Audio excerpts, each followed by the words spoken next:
This is Morning Juice. Sports, insight, and great storytelling. Starring Bobby Carpenter and Jeff Tito Thitoff. It's time to attack and dominate. Attack and dominate on a Wednesday. That's on the agenda today. I am Tito Jeff Thitoff. To my left, Bobby Carpenter. To my right, not Bodie Wells. Isaiah filling in for him today. Bobby, good morning, my friend. How are you? Good morning, sir. Doing well. Excited to be in here on this lovely Wednesday, August 5th. Morning Juice sponsored by Riverside Bank of Dublin. 2 hours here on YouTube, the Fan app, HD3, Twitter, and Facebook. Catch the show from 10 a.m. to noon on 10 TV Plus. Download the podcast anywhere you get your audio. Austin Ward joins us today around 7:20 or so. Your Highness around 7:40. It's a Your Highness. It's a Brody Wednesday this week because of our activities going on the next couple of days after this. A lot of room for more activities. That's the great thing about that at Ohio State Thursday and Friday. So we'll have Your Highness on today. Talk to him. Last night, Reds over the A's 5-4. They'll play at 6:40 at Great American Ballpark. Mets over the Guards 6-2. 6:40 tonight in Cleveland. Did you see the Jameer Brown stuff, Bob? I was going back to Wayne. Yeah, it was back at Wayne. It was like he played it big. We started off at Wayne and then Big Walnut last year. Big Walnut came in January, enrolled there and participated there on the track team, and then now back at Wayne. And there's been speculation about why is he back there? What happened? Is there an eligibility issue? I don't know what that's OHSAA. It's not necessarily school related, but I haven't heard why he's back at Wayne. I thought he was going to be Big Walnut because he said he wanted to be closer to Ohio State. But I've heard nothing else about it other than the fact that there was seemed to be some surprise he was back at Wayne practicing football with them. Yeah, I don't know if that – I don't see people transferring like that significant number of times in high school over the course of a year or two, but it is a little different. You know, I mean, there are rules around the eligibility of transferring and what that ultimately looks like with the OHSAA, but I think the distance is great enough that it wouldn't matter. And by the way, like Big Walnut ain't all that much closer than Wayne. To Ohio State? Yeah. Yeah, you're right. It is. Yeah. I mean, depending on where you're at up in Sunbury and that area, I mean, it might be 40 minutes to get down all the way to Ohio State, whereas Wayne might be, an hour change? Maybe you're saving 15 to 20. Yeah. So, I don't know. It's where he's from. He's going back. We'll see what all transpires with that. Either way, that's not going to impact his ability to play at Ohio State. I had read that he applied for some sort of exception this past spring to be able to do track and field at Big Walnut. Yeah. And then he was having to apply to do that again this upcoming fall. The OHSAA is ridiculous with how they operate. I mean, it's the most antiquated system in the world, and the people that run it are, I mean, ignorant at best, corrupt at worst. So that's how I view a lot of that. Before I asked that question to you, Bob, I paused and I thought, because I know you have very strong feelings about the OHSAA. Well, the people that run it are not. I know we've asked people. They're not business people, and most of them are former educators who, I don't know, they decided they wanted to try to fleece the pockets of the Ohio high school athletes and their parents, and you know what? They've done a pretty good job of that over the last 20 years. Was Brown the one who was talking about trying to get an NIL deal or something? Yes. Was that him? That was also him, yes. Where he was trying to, I can't remember exactly what the situation around that was. I remember something with him with NIL, though. He had applied. It was like another thing with the OHSAA where he was trying to get on NIL deals, and they were in discussion with him on if that was going to be applicable or not. Yeah. I mean, because it's like talking to this wall over here is about the intelligence level that you're dealing with most of the people over there. I don't know if people at home notice it. Or not. I know you did not notice it there, Isaiah, but when Bob said talking to this wall, his thumb was like at me. I know the wall's behind me, but he was going at me through the wall. So I don't know if he was saying I was a wall. It did look kind of like that. Yeah, it's kind of way I felt. It's okay. I can get through it. Bob, we have lots of OSU hoops to talk about today from John Diebler, Jake Diebler, actually. Either one of them. One of the Diebler boys in the next segment. The top 25 poll is out now. That'll be fun to talk about. Like I said, Austin Ward, Your Highness, will join us. Right now, though, Bob, how about you make me smarter? Time to get smarter. Morning Juice presents Today in History. Here's your professor, Bobby Carpenter. All right, Carp, work your magic. It is Wednesday, August 5th, the 217th day of the year, 148 days remaining. This 2026, this date 1620, the Mayflower departs from Southampton in England, departing for the United States. The state 1861, the U.S. levies its first income tax to help pay for the Civil War. It was called the Revenue Act. The tax, far different than what we have today. It was 3% on all income greater than $800. So not significant. We never had income tax before that in the United States, and it was repealed shortly later. The state 1882, Standard Oil is established. There was the forced breakup later, and that ultimately became ExxonMobil, one of the largest companies in the world today. 1884, the cornerstone is laid on Bedloe's Island, which later became Liberty Island, which is where the Statue of Liberty resides, right in the harbor off of the coast of New York. This day, 1914, the first traffic light is installed, and it's installed in Cleveland, Ohio. How about that? Back when that was a burgeoning metropolis. 1957, the first episode of American Bandstand debuts on ABC. 1962, Nelson Mandela is jailed for opposing the apartheid. He is not released until 1990, 38 years later. And then in 1974, Richard Nixon is forced by the Supreme Court to release what they refer to as the smoking gun tape in the Watergate case. With the new transcripts, the president issued a written statement of his own. In it, he acknowledges that what the transcripts say is, as Mr. Nixon puts it, at variance with what he told the American people on other occasions.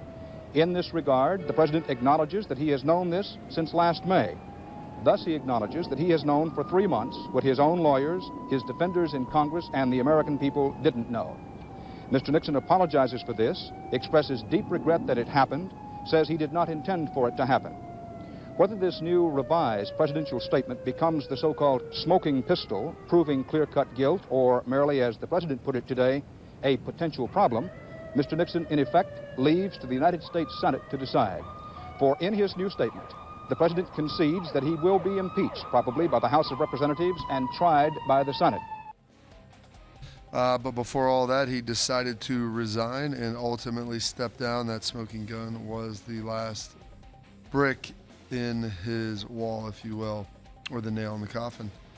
This date, 1978, Miss You by the Stones hits number 1. I've been hanging on the phone. I've been sleeping all alone. I won't kiss you.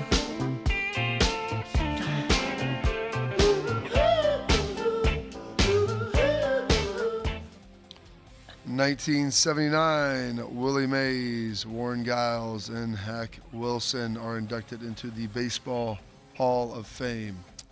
I arrived in New York City on a Friday at 4 o'clock, scared to death with 3 bats in my little briefcase, my glove. I didn't have a uniform. I didn't have a hat. Leo said to me, son, as long as I'm manager, you are my center fielder. You do not have to hit. Just go out and catch the ball. And from those words from Leo DeRocha, I think, gave me a little courage. And I went on from there.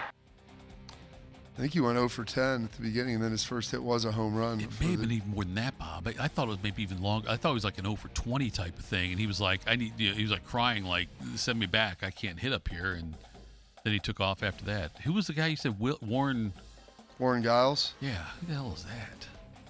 I've never heard of Warren Giles, I don't think. Neither have I, but doesn't matter to me.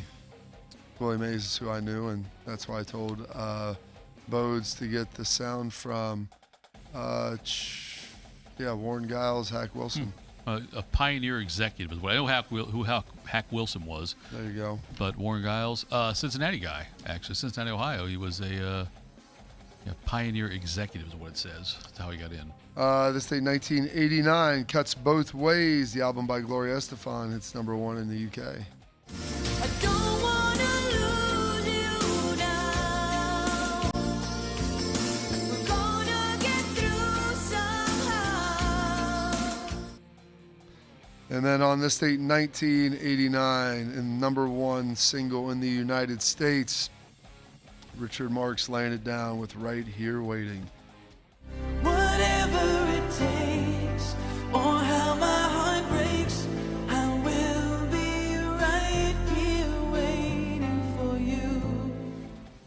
nearly as funny as his brothers. Who's his brother? His brothers, Groucho and Harpo, and the other Marx brothers. Carl? I don't think Carl was a brother, but cousin? Could have been. Uncle. Some birthdays today. The spaceman, the moonwalker, born on this date 1930, Mr. Neil Armstrong. Very, very fine grained as you get close to it. It's almost like a powder. Ground mass is very fine. I'm going to step off the limb.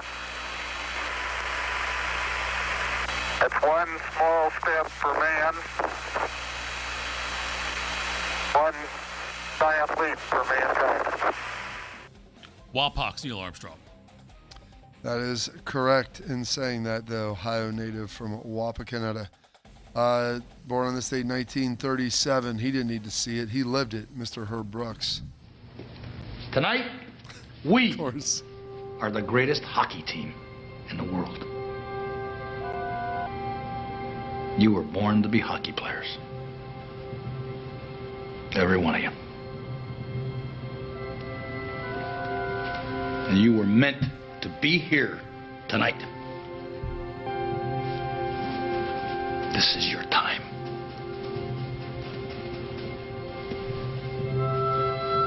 Their time is done. It's over. I'm sick and tired of hearing about what a great hockey team the Soviets have. Screw them. This is your time. Now go out there and take it. Kurt Russell as Herb Brooks right there, but tremendous nonetheless. Born on this date 1945, the lovely Miss Lonnie Anderson. And then a pair of birthdays in 1962, turning 64 today. Georgetown alum, longtime New York Knick, Mr. Patrick Ewing. Pacers by 1, 34 seconds left. And Charles Oakley will throw it in. The Knicks do have the full 24. And the Pacers are expecting some kind of pick and roll play here between Starks and Ewing. Ewing with the pick. Here's Starks. John Starks with the throw. Ewing puts it down. And the Knicks by 1. 26 seconds to go. Great play there by Mr. Patrick Ewing. Do you remember where he ended his career? Where he ended his career? Where he played at the end. Is he with the Magic? I think it was the... I know he played with the Magic later. Might have been the Sox. Let me see. It was Orlando's the last one. Yeah, Sonics. It was Knicks, then Sonics for 1 year, and then Orlando. It was the Magic. Yep. There you go. Basketball Bob. Yes, it is. Turning 64 today, a guy who played against Patrick Ewing in the NBA Finals.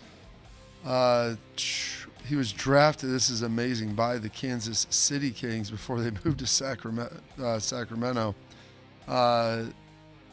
Turning 64 today, former power forward and center, Mr. Otis Thorpe. We come up on 4 minutes to go in the third. Thorpe able to work his way around Ewing. Beautiful move by Otis Thorpe to beat Patrick Ewing. And Otis has those gigantic hands, able to palm it and turn it over through the hoop. From Florida, went to Providence to have his NBA on the way to the NBA. I missed her actually, turning 70 today. Miss Maureen McCormick, better known as Marcia Brady. I'm really looking forward to Saturday night, Dad. I hate to say goodbye, too. Bye. Doug? Yeah. When you come back to Earth, would you please go tell the boys to come in and straighten up their room? Yeah. 15, 64, 50, 80, 90, hey! Drama. Hey, you guys. Oh, my nose! Marcia, you okay? You hurt? I'm really sorry. Oh, let's take a look at it, honey. It's getting bigger by the minute. I think we better get her to a doctor right away. I hope it isn't broken. What's the difference? There goes my date with Doug. There goes my date with Doug. She battled cocaine addiction later on in life. Came out on the right side of it. There was a show after the How do you come out on the wrong side of it? Die. Right? Okay. I don't know. I mean, I would think, or never come out of it all, I guess. But if you come out on the right side, you're better off. If you come out on the wrong side, you're probably dead. What about the bright side? I don't know what the bright side would be on that one, Bob. You're right. But after the Brady Bunch, there was the spinoff. It was like the Bradys get married or something like that. She and Jan both get married around the same time, and the two couples, I believe, live together. Lasted for like 6 episodes. I was going to say, I had never heard of this. Obviously, not a very successful spinoff. No. Probably about as good as Joey when it came to the Friends spinoff. No chimpanzee in that one. Should have been. Turning 25 today, the star of the Minnesota Timberwolves, Mr. Anthony Edwards. Durant off balance, doesn't go. He got tied up there with Bembry. Both go down. 5 on 3. Oh! Anthony Edwards! That's a man's jam! 10 to shoot. Edwards. Oh! Edwards! A signature slam! You got to figure out what it is. But if you ask Steve Young enough, and I've been waiting on this. This is a big time. That's what I'm talking about, Ed-Man. Wind it out. Anthony Edwards with some style.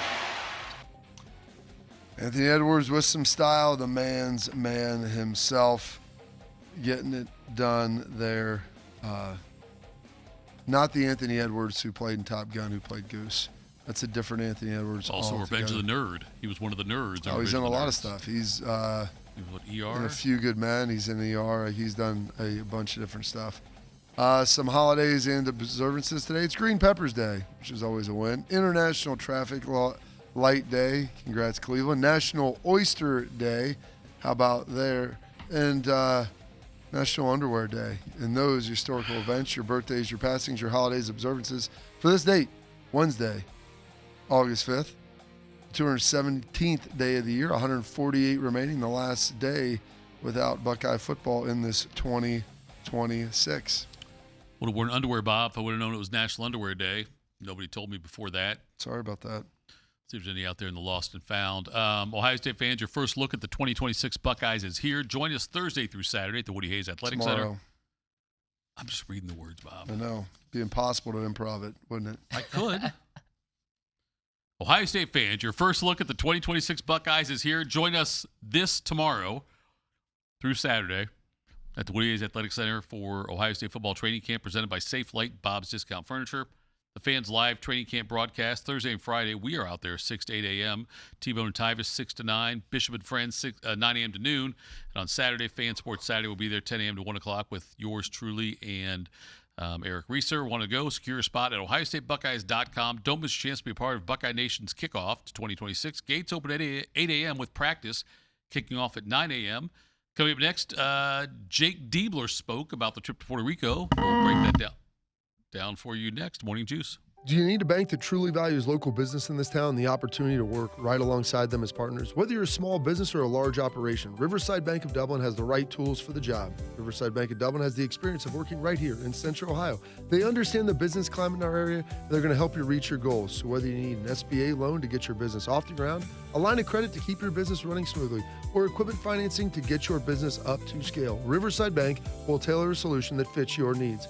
Visit them at riverside.bank or stop in to get to know them in person at 6300 France Road. Riverside Bank of Dublin, member FDIC, equal housing lender. Retirement from football hits everyone differently. For DeVere Posey and Dane Sanzenbacher, it means sitting around watching sports clips on the internet and arguing about them. Search for Didn't Catch That on YouTube and subscribe. I'm Jeff Hogan. I've been a journalist at 10 TV for more than 20 years. I moved back to Columbus with my beautiful wife and our 2 amazing daughters and our golden retriever, Harley. This community brought me back because this is where I feel connected. Where my daughters were born, this is my home. And that is to say, I don't just report about our community, I belong to it. What happens here affects us all. And that's why we care so deeply about getting it right. And when local journalism is done right, it doesn't sit still, it moves. It moves you to act, to verify, to volunteer, to speak up or lend a hand. It moves your mind by challenging assumptions and offering new perspectives. It moves you forward by giving you the information to make decisions and thrive where you live. And yes, it moves your heart through the kind of human storytelling that stays with you wherever you are. And at 10 TV, we're here for all of it. These are the stories that move Central Ohio. At QC Kinetics Columbus, patients find lasting joint pain relief. Hi, I'm Bobby Carpenter. And I'm Jake Ballard. And we are both QC Kinetics believers. We are both pain-free in the knees. Call QC Kinetics today for your free consultation. Everybody thinks they're a great driver. And Outlaw Motor Speedway gives you a chance to prove it. Experience professional racing simulators, full motion rigs, and some of the world's most iconic tracks right here in Grandview. Race your friends, join the league, or bring the entire office out for an unforgettable corporate event. And when the checkered flag drops, keep the night going with great drinks and food right here or next door with the Gabe and Ride. Then climb back in the driver's seat and see who has what it takes. Don't miss out. Book your race today. OutlawSimRacing.com. Delaware County Veteran Services is a county office that faithfully assists veterans of Delaware County. Although not the Department of Veterans Affairs, we help veterans and their dependents navigate through the process of applying for benefits administered by the VA, and we provide transportation to VA medical facilities. So if you're a military veteran or a spouse of a veteran, schedule your appointment today. A wide range of VA and local benefits may be available to you. Delaware County Veteran Services, conveniently located in the historic courthouse in Delaware. One man is a national champion, NFL veteran, and local business leader. The other man is Tito. This is Morning Juice. Sponsored by Riverside Bank of Dublin. Here's Bobby and Tito. Ohio State men's basketball team won 117-75 against a team called Boris 1. Boris 2 got beat by Ohio State out in Puerto Rico, 111-73. Lots of good stuff came out of that two-game set out there in Puerto Rico. I love the fact the Buckeyes got like 10 extra practices in there. Jimmy Williams, a transfer from Duquesne, in the two games combined to score 30 points, and he shot 8 of 13 on three-pointers. Anthony Thompson, the freshman coming in, also looked good. He had 14 points in the first game, 13 in the second, 6 rebounds. Mobley scored 30 points. Justin Pippen from Cal scored 26 points, had 5 assists. And other ones that stood out, Ivan Yagovin had 8 points, 10 rebounds in the first one, 4 points, 13 rebounds in the second game. Amari Bynum had 6 points, 7 assists, and 3 steals. They followed up with 16 points, 5 rebounds, 5 assists. Other freshman, L.J. Smith, had 10 points. Ohio State was certainly they subbed a lot of guys in and out. They made sure there weren't guys playing much more than 20 minutes at most. And one of the things that Jake Diebler liked about that, Bob, was it showcased and was allowed to give them a chance to show their depth they have. Here is Diebler talking about that. I think the balance, we feel like depth is a strength for this team. And we were able to showcase that really over both games because our pace wore the vets down a little bit. I mean, we played against some guys. All these guys were pros here, but some of them, hadn't been training. Right, their season ended a little bit ago, so I thought our depth was a big difference, and that was good to see because I think it helps us buy into that because that could be a real asset for us. Feels like, Bob, that's going to be a probably, I guess, I thought they had some depth last year, but it seems like this year's depth, the talent going from like players in the 5 through 10, if you look at the roster, is better than last year's. Yeah, I'm assuming it is. I mean, they went out and they tried to add guys in the portal. Holtman, those guys, they only played 6, maybe 7 guys. It seems like Deebs wants to play some more. Last year they tried to varying degrees of success, didn't have a ton of backcourt depth. And so hopefully they'll be able to continue to bolster that. And if they want to play with tempo and pace and run people down, and you've got the ability to do it, well, that's a huge advantage. 84 made baskets, 2s and 3s. 84 made baskets for Ohio State. There were 63 assists on those 84, which is a fantastic ratio. And Diebler talked about how their style of play, sharing the ball, and how that all is coming together and what was on display out there in Puerto Rico. I talked about this when Mike, when I hired Mike. One of the concepts that he and I talked through during the hiring process was this 0.5 decision concept and making quick decisions. And so that's a term that's been around basketball for a while. But, I never worked with someone who was, I think, as committed to that concept. And so we've been teaching it all summer. So we still got a ways to go, but we are making quicker decisions. The ball's sticking less. And I think this team has really bought into playing with poise in the paint, which has opened up opportunities for guys on the perimeter. And right now we're bought into, I think, just fighting to get a great shot quickly.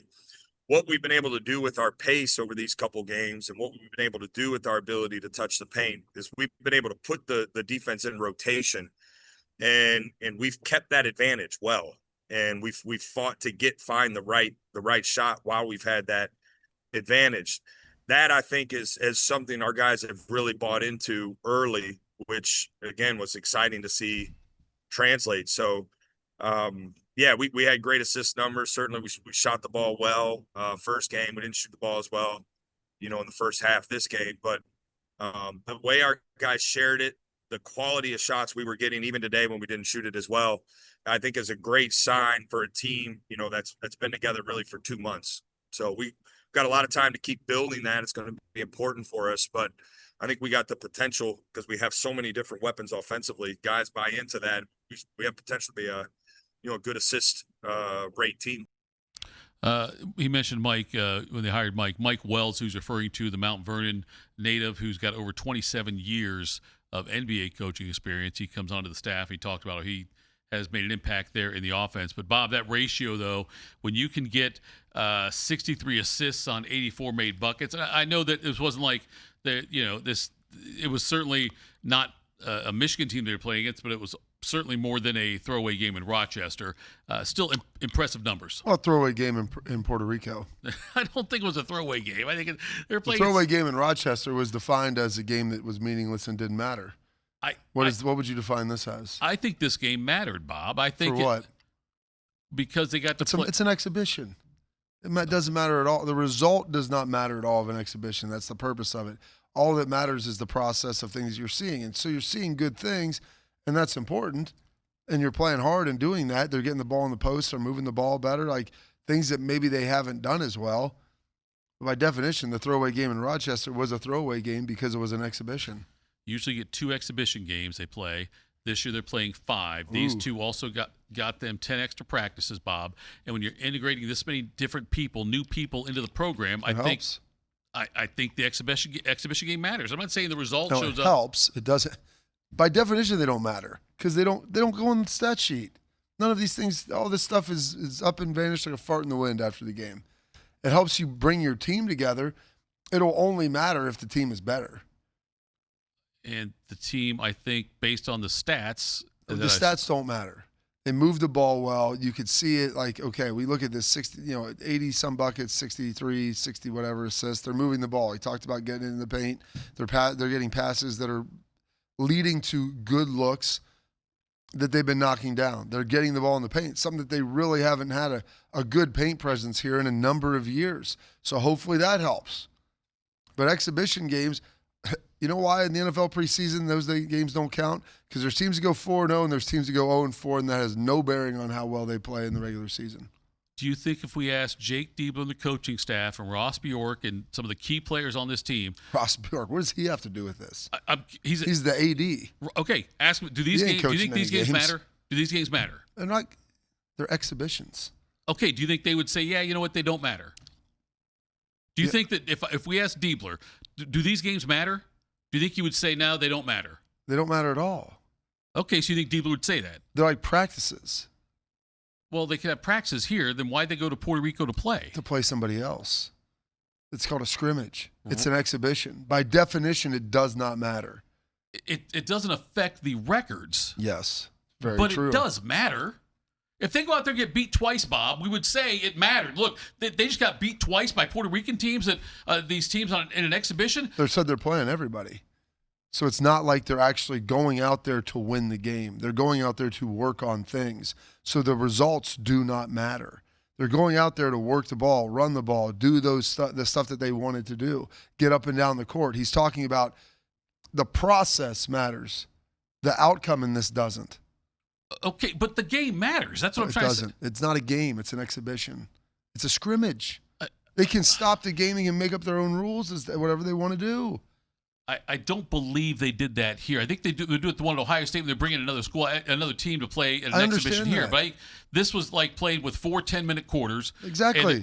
Is this the rotation they're going to use during the season? They're working out the rotations, trying to figure out what the rotation is going to be. That's my point.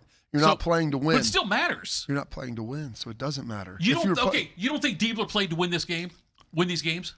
Yeah, I don't. You know why? How I know he didn't? How's that? Because he played guys that he probably wouldn't have played as much. He's trying to, quote, figure it out. I think that it wasn't the same rotation you'd have in games, but they also were blowing this team out, blowing these teams out. So I think that there was certainly a way he wanted to divide up the minutes. You don't think he would have done that the same way if the game was tight?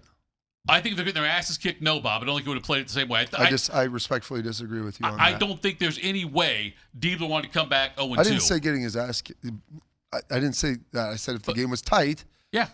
Do you think he would have done the same thing? If the game was tight in the fourth quarter, I think he would have done a different rotation. I didn't say tight in the fourth quarter. I said tight throughout the entirety of the game. Well, if it's tight in the first quarter, Bob, you're probably thinking to yourself, we're going to come back and beat these guys. It's not as important to change rotation right now. Let's let other guys play and see what happens there. But if it gets down to it, though, saying we're going to come back and beat these guys. So obviously he's saying that then it doesn't matter because what we're doing now, we're ultimately going to win the game. Like Thitoff, you scrimmage games. The end score is not always indicative of how the game went or what you were trying to do. So the game does not matter because you're not playing to win it. You were playing to find out about your team. You were playing to try new things. And you're playing to go against somebody different than the team you went against in practice, which you do all the time. I can't believe that Diebler would say these games don't matter. They don't matter. We're playing. We're going to travel down there. Actually, let's hear what Diebler had to say about that. He talked about what they got out of this trip. Let's hear what Diebler said about that. I think going down here, we wanted to use this in multiple facets. One is an evaluation tool, right? We're still learning and understanding with so many new pieces, who we have, evaluate how we're taking what we worked on all summer into a game and how it's working. So those were good. And then, we were looking for just an opportunity to see how we responded to some in-game adversity. And we got that today. In the first half was, some good back and forth. They really controlled the pace and challenged us in some ways. And it forced our leaders to step up and talk. And it forced us to respond, which we did in a big way. So, I think from that standpoint, it was good. We were able to spread out minutes really well, which was important. And all in all, it's been a great trip so far. Nowhere in there did he say we're trying to go down here and win these games. There was not even a He also said these games don't. He also never said these games don't matter. Yeah, because no coach is going to ever say that. Okay, Bob. Regardless of the outcome of the game, I'm not saying the score matters. I'm saying that the minutes and learning about the team and learning about the rotation. Those are different. The game that makes the game matter. The only way the game matters is if there's a. I'm not going to argue with you about this, man. The only way the game matters is if it counts in the wins and loss column. If it doesn't, then that's just a practice. It's a glorified practice. That's what a scrimmage is. Spreading out minutes, how we're going to play, finding out about ourselves. Those are not qualifiers for if a game matters or not. You can do that. I guess, Bob, it surprised me because I think practice matters. It matters with you getting better. It doesn't ultimately matter in the wins or loss column, which is how you define what a game is. I think that practices matter. I think exhibition games matter, especially if this many new players coming in. Of course. Putting them together. All I said is it matters. No, you're talking about the outcome matters. I was saying the end result and the stats they put up, guys are shooting well. If Jimmy Williams goes 8 for 13 on threes, I think that matters. I think it matters. If he would have gone 0 for 13 on threes, I think that would matter. Why? Because I would think it means that something's wrong with his shot. What if he's been shooting well in practice? Well, that's fine, but practice matters, games matter. This isn't a game. This isn't a game. It doesn't count. It's an exhibition or a scrimmage. I'm not going to argue with you on this anymore. It's a scrimmage. Okay. Coming back to some quick hitters. Morning Juice. At QC Kinetics Columbus, patients find lasting joint pain relief. Regenerative treatments help repair damaged tissue. No surgery, downtime, or steroids. So after I got done playing football, I still like to work out, go do all of the activities that I love so much. And unfortunately, I started having a little bit of pain in my knee. That's when I went and saw my friends at QC Kinetics. We were able to go in there, get the consultation, get treated, and now my knees, well, they're as good as new. Call QC Kinetics today for your free consultation. Better starts here. Since 1969, Germain Toyota of Columbus has been delivering an exceptional experience to Central Ohio drivers. Whether it's versatile SUVs, stylish trucks, or efficient hybrids, Germain Toyota has a great selection of new and pre-owned vehicles at customer-friendly rates, backed by 2 years of maintenance with Toyota Care and same-day service from our trusted team of technicians. Experience the difference with every drive at Germain Toyota of Columbus.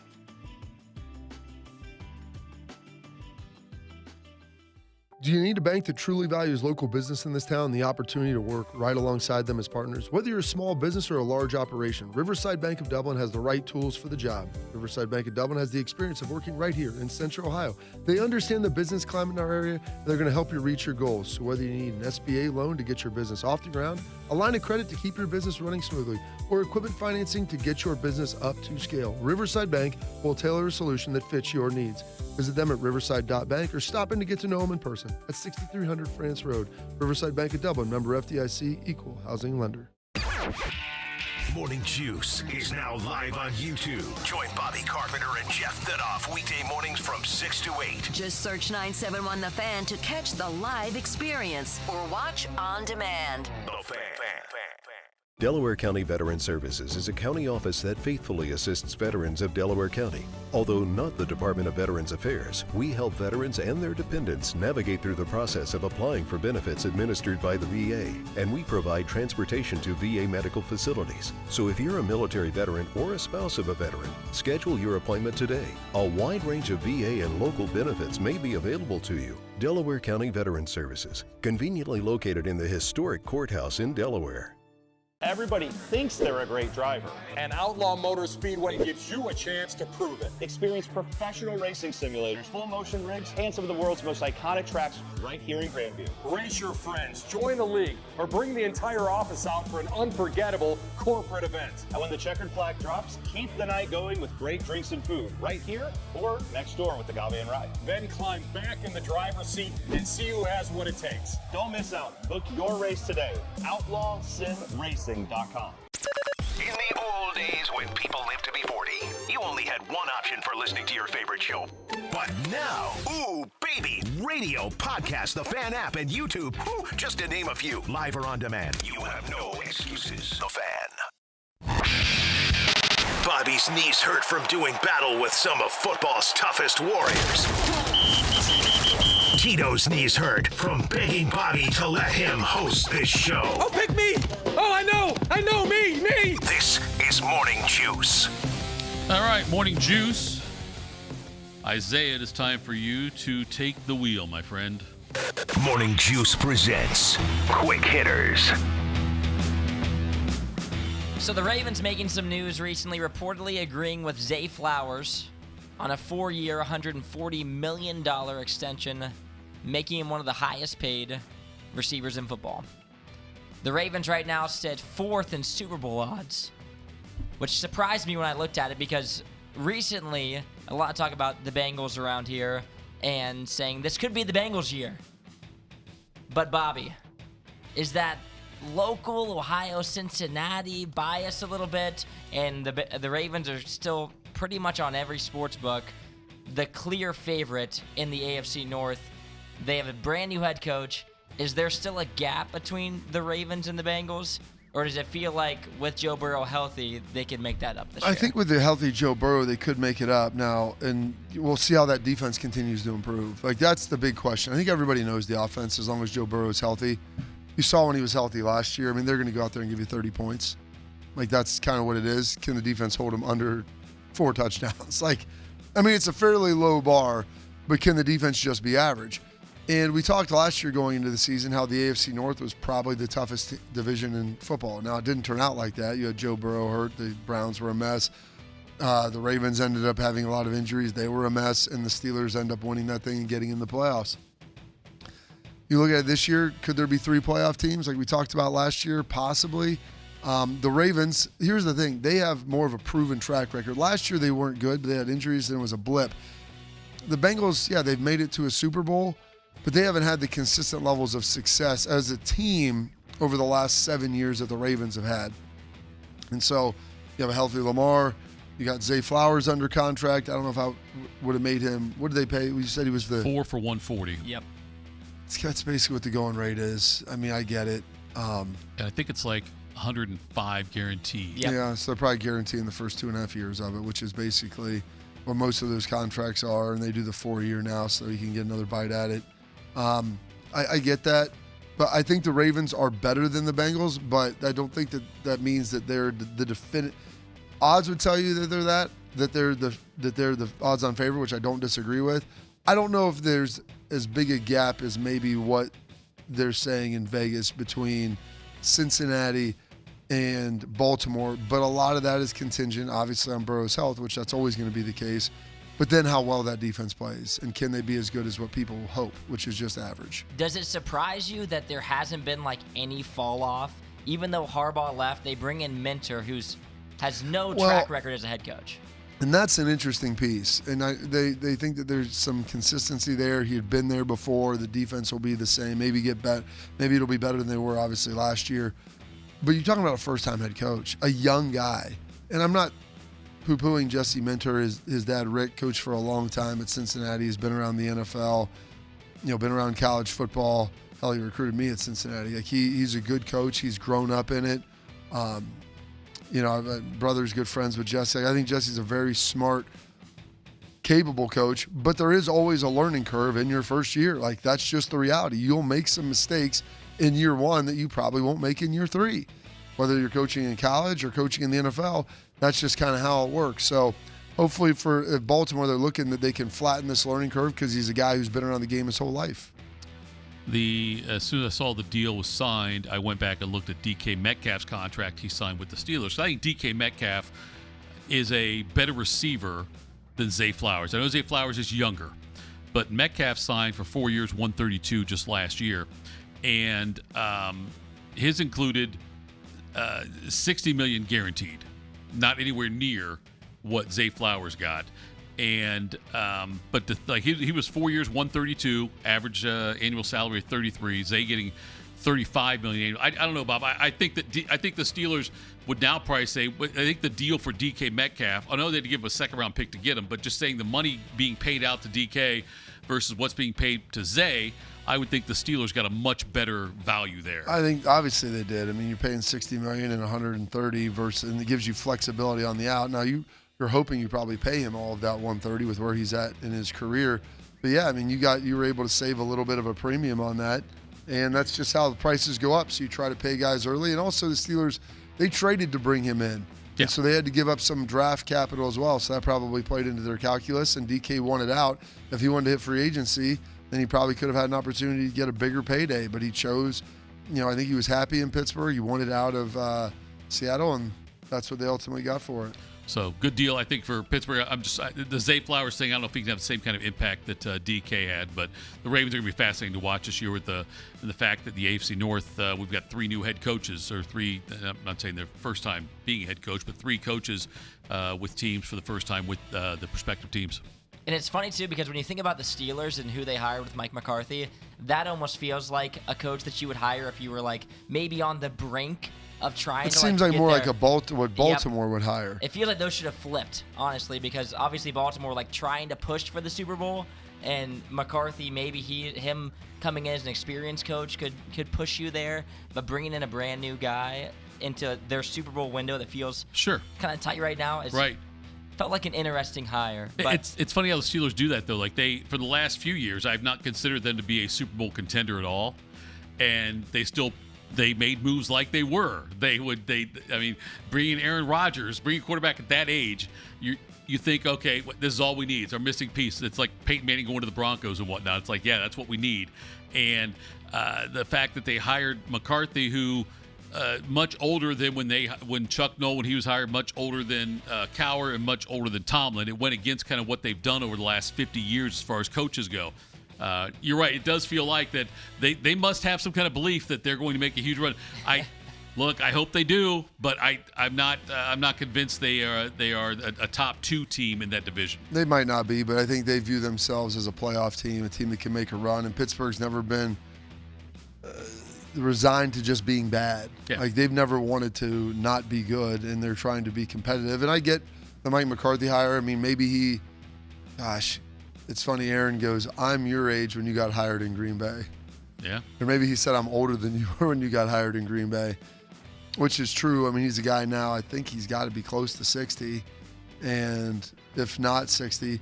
And so they're probably hoping they get 5 to 7 years out of him. But he's a Pittsburgh native, and I think that played into it a lot. And they wanted a guy that was proven there. They had Aaron, and they want to see if they can probably make one last run with this. Do you think if Pat pressed him on coming back for another season and said he was pleading the fifth like Fauci, which was tremendous. McCarthy will be 63 in November. Do you think if Rodgers is not the quarterback there, they still hire McCarthy? I don't know. It's a good question. I mean, he helped develop Aaron Rodgers. I think their relationship has gotten a lot better since they've been away for a couple years. But if they would have young quarterbacks, I think they view that as a attribute of his, as being able to develop those guys. I like the thing where they were talking about playing time with Rodgers in the preseason, and he said he'd prefer not to play much in the preseason, but if McCarthy wants him to, he will. He'll do whatever McCarthy wants on that regard as far as playing in the preseason. We'll see if that how much he does play in the preseason. But that's been the one of the talking points in Pittsburgh is how much is too much to play Aaron Rodgers in these games before the season starts. They don't need to play him at all. Aaron will be fine. No, but it's a function of how much do they need him out there to develop rapport. He already knows the offense. That's the thing. It's just, are you trying to integrate him with any other players and develop some sort of routine going into the regular season, which is what ultimately these exhibitions are for, is to prepare you for the regular season. We touched on this a little bit earlier on, but 5-star 2027 Ohio State wide receiver commit Jameer Brown transferred from Wayne to Big Walnut for a senior year, but reportedly back practicing with Wayne. Jameer's a top 5 wide receiver recruit in his class. So, Bobby, Ohio State has so many advantages when it comes to the college football landscape right now. Is their biggest advantage the history of developing wide receivers they've had as of late and the wide receiver recruits they've been getting in? Oh, absolutely. Now, they have lost a couple of guys late. The one kid that went to Indiana from, I believe, Fort Wayne. But, I mean, you go look, they've gotten the guys that they want to get. They've been getting the top dudes. Now, maybe they're not getting 1, 2, and 3 in the country as they see it. Maybe they've got to settle for 1, 2, and 6 or 1, 3, and 5 or whatever it is. But they're doing a good job getting these guys. And a lot of it, like you said, is their ability to develop. And you just saw the new deal that Chris Olave got. Yep. And you look at these guys and you're thinking, wow, I mean, there were 4 guys there that have deals totaling, in the $350 or $400 million, whatever the heck it is now, between the 4 of them. These are some monster contracts. And they do a great job developing guys, and they feature them in the offense. You just had the 4th overall pick and the first wide receiver taken off the board last year. And you're going to have probably the same thing this year, if not better. So all of those things play into it. And, yeah, it gives you a lot of room and a lot of leeway. These guys want to come here. Brown last year had 1,009 receiving yards on 73 passes. 10 were touchdowns. Also said, the Dayton Daily News said he was a special team standout with multiple kick and punt return touchdowns. I don't know why they could have the number of that. You would think they'd be able to figure that out. But anyway, an important play there. He's playing to graduate early and enroll at Ohio State next spring. The Wayne coaches declined to comment about Brown and why he's back down there, and if there's any other eligibility things they have to be concerned about. There's been nothing released on that. I'm not sure if we'll get anything soon on that from the OHSAA, but certainly I wouldn't bank on it. I would say I doubt they would. And you're right, Bob.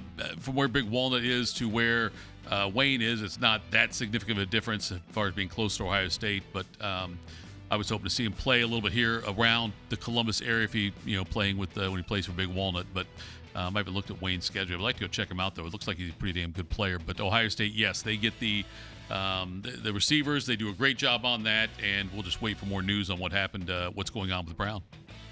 And it's funny, too, because you think about where we were like 16 years ago. Yeah. Obviously, Ohio State's always brought in good wideout recruits, but where Heartline was able to take the program, and now with Cortez Hankton taking over, it's how does he continue that? He's done. Hankton's it hadn't skipped a beat with Hankton being there so far, and it's interesting that how they get these guys that come in here as these 5-star guys. It could be the 1A alpha dog somewhere else, and they come here and they accept the fact that they're not going to be Jeremiah right away. They're going to start off, and it was the same. It's like it worked for Ohio State too when they brought Quinshon Judkins in. Yep. Could have been he got a ton of touches down there in Mississippi, and the fact he came here, took a reduced role, but produced better and looked better and improved his draft stock. And you think about, too, I feel like Cortez Hankton's really what he's going to be standing on, to start off at least, is the development of Chris Henry Jr. Over the next couple of years. Yep. Like, if he doesn't pan out, then does everything that we've built the past 6 years, does it start to come back a little bit? And a lot of that probably hinges on him. But other news coming out of Indiana, Stephen Daly is returning for a 5th season to IU after a 2025 season that ended with injury. He'd been leading the nation in tackles for loss before he got hurt.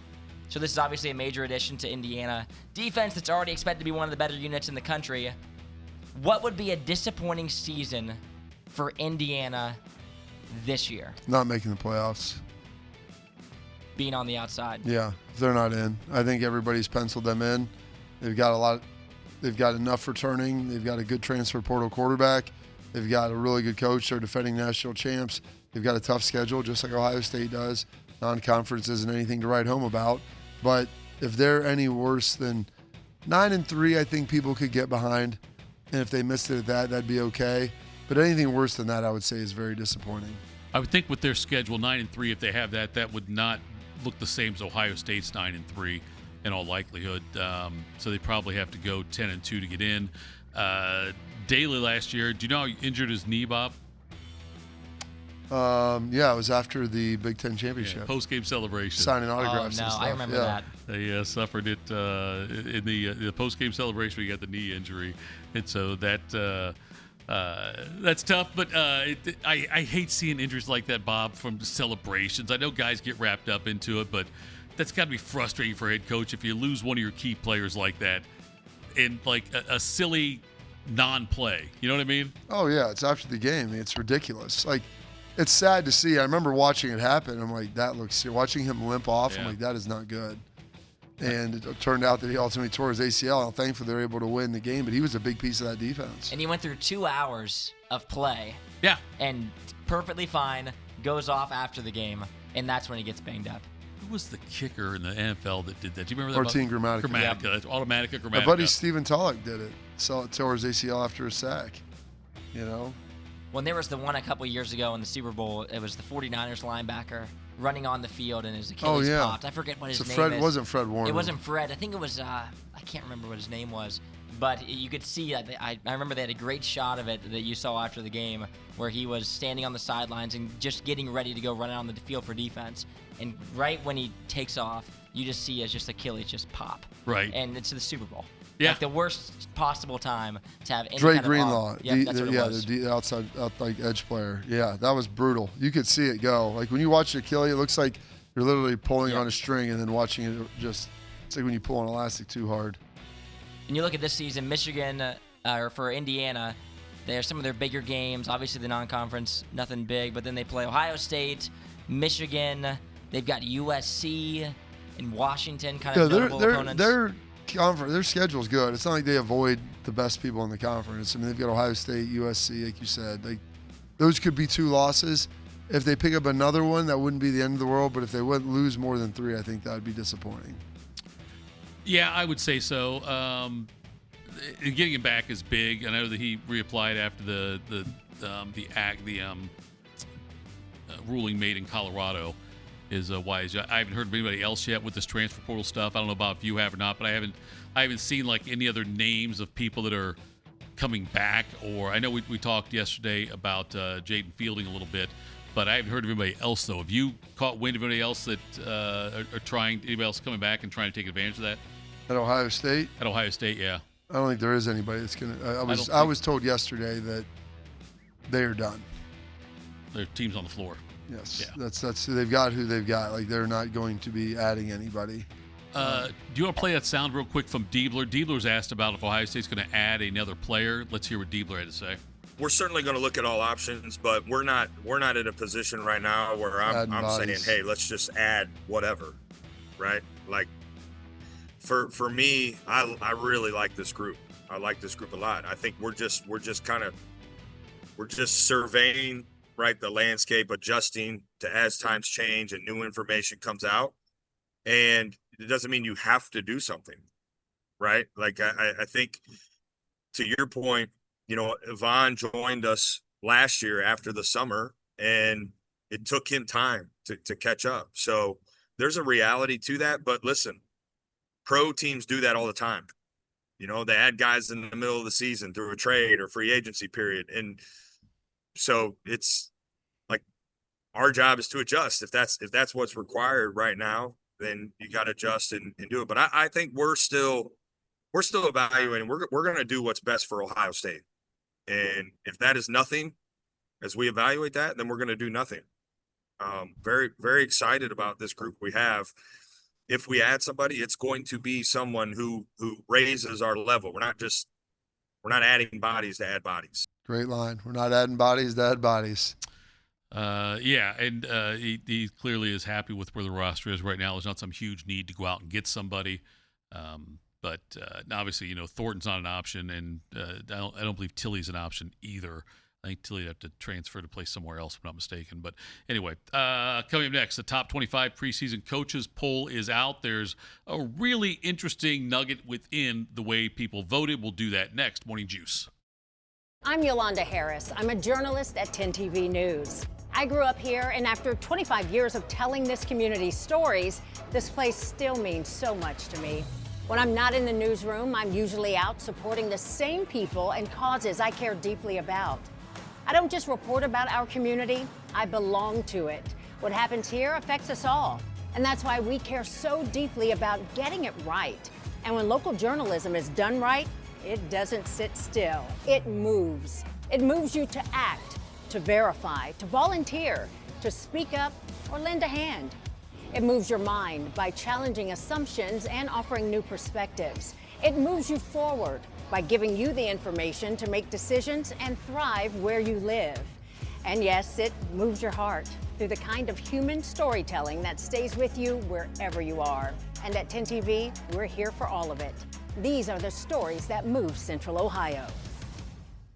Delaware County Veterans Services is ready to help you access VA benefits, emergency financial assistance, dental and medical grants, transportation, and more. Give Delaware County Veterans Services a call, 740-833-2010 to schedule an appointment. The 10 TV Plus TV app, streaming 24/7. Local news from the team you trust. Track how the weather will impact your day. Breaking news, live from the scene. All the news you need. 10 TV Plus. Download on your TV and watch for free. Do you need a bank that truly values local business in this town and the opportunity to work right alongside them as partners? Whether you're a small business or a large operation, Riverside Bank of Dublin has the right tools for the job. Riverside Bank of Dublin has the experience of working right here in Central Ohio. They understand the business climate in our area, and they're going to help you reach your goals. So whether you need an SBA loan to get your business off the ground, a line of credit to keep your business running smoothly, or equipment financing to get your business up to scale, Riverside Bank will tailor a solution that fits your needs.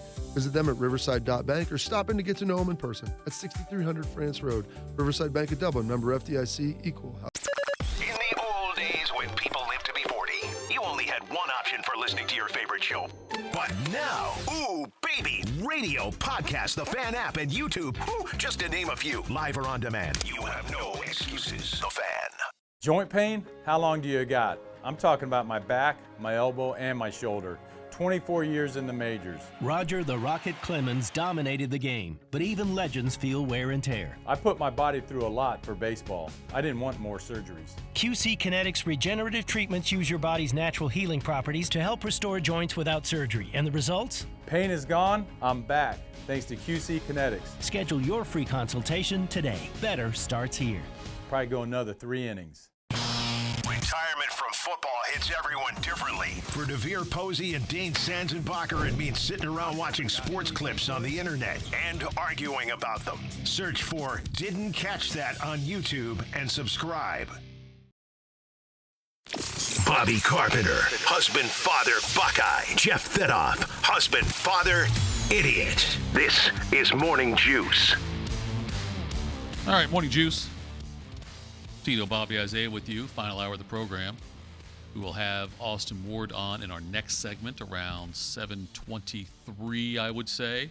Your Highness, before we wrap things up with what's got you juiced in the final segment of the program. But, Bob, the top 25 preseason coaches poll came out, and Ohio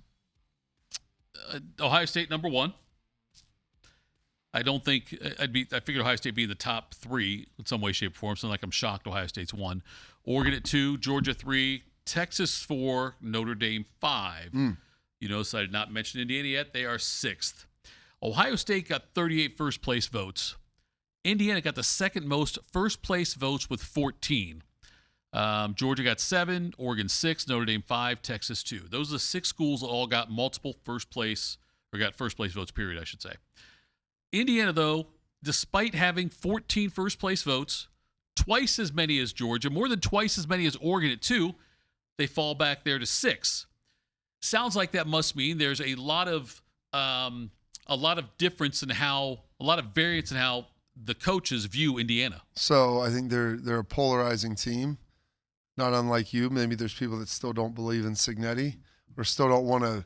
They're not used to seeing Indiana at the top and putting them, and they get to them a little bit later. And just like it was in the playoff, like, well, I know Indiana is the 1 seed, but they're playing Alabama. Like, they can't possibly beat Alabama, right? There's not a world where Indiana is actually a better football team than Alabama. Oh, wait, they beat the hell out of them on the field. And so I think that there's still this readjustment there where people that believe in them, they think that they're really good.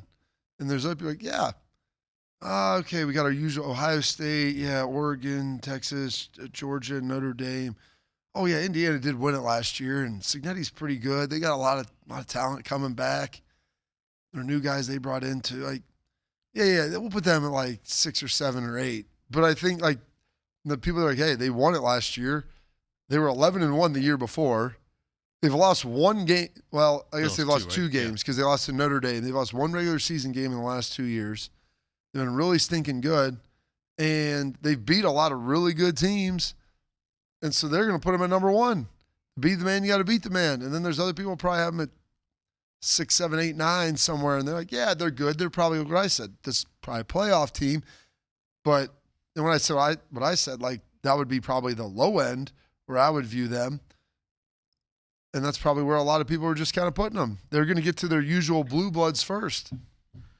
And that's the part that's surprising to me, is because usually the team that wins the national title the year before ends up, and this is, I'm doing this out, I'm off memory, Bob, but I think that normally the team that wins it the previous year is a top 5 team in the preseason poll. Oh, top 5 for sure.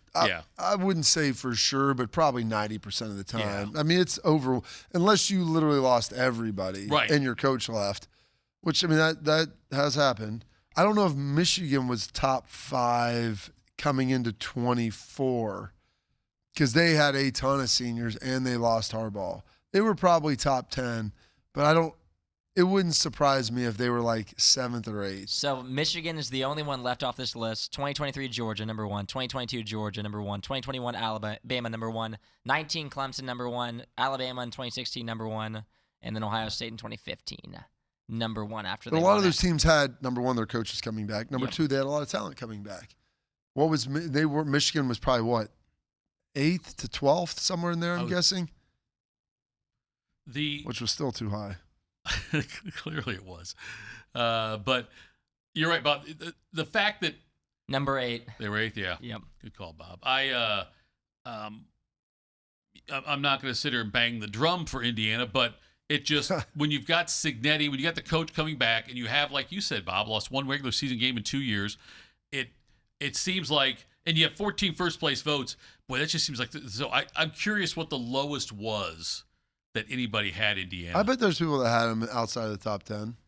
They must have, right? With this, if you have this kind of scoring discrepancy in the points, you would think that somebody, there had to be a couple people had them outside the top 10. They had the second most number one votes. Right. By far. By far. I'm going to tell you, there's had to be a number of people that had them outside of the top 10 if they came in at 6th. This had to be, I would love to see what this distribution looked like. Mm-hmm. I mean, it was clustered, probably huge valley, a bimodal distribution, and then you probably have a lot of people in that 8, 9, 10, 11, 12 range that voted for him, and that's how you get to number 6. It's the only way statistically you can get there. So when these polls are clearly subjective, and they really don't mean much where it's at right now. Well, you say that, but like this isn't anchoring for everybody that this is where you think about teams. Sure. And that's why it does matter at the beginning, even though this isn't the CFP. Like, surprisingly, the CFP rankings look similar to the AP rankings, and now the AP has started acting more like the CFP in how they move teams. I know, Bob, that you take your Heisman vote very seriously, and you make sure that you watch the candidates as often as you can before putting your vote in on that.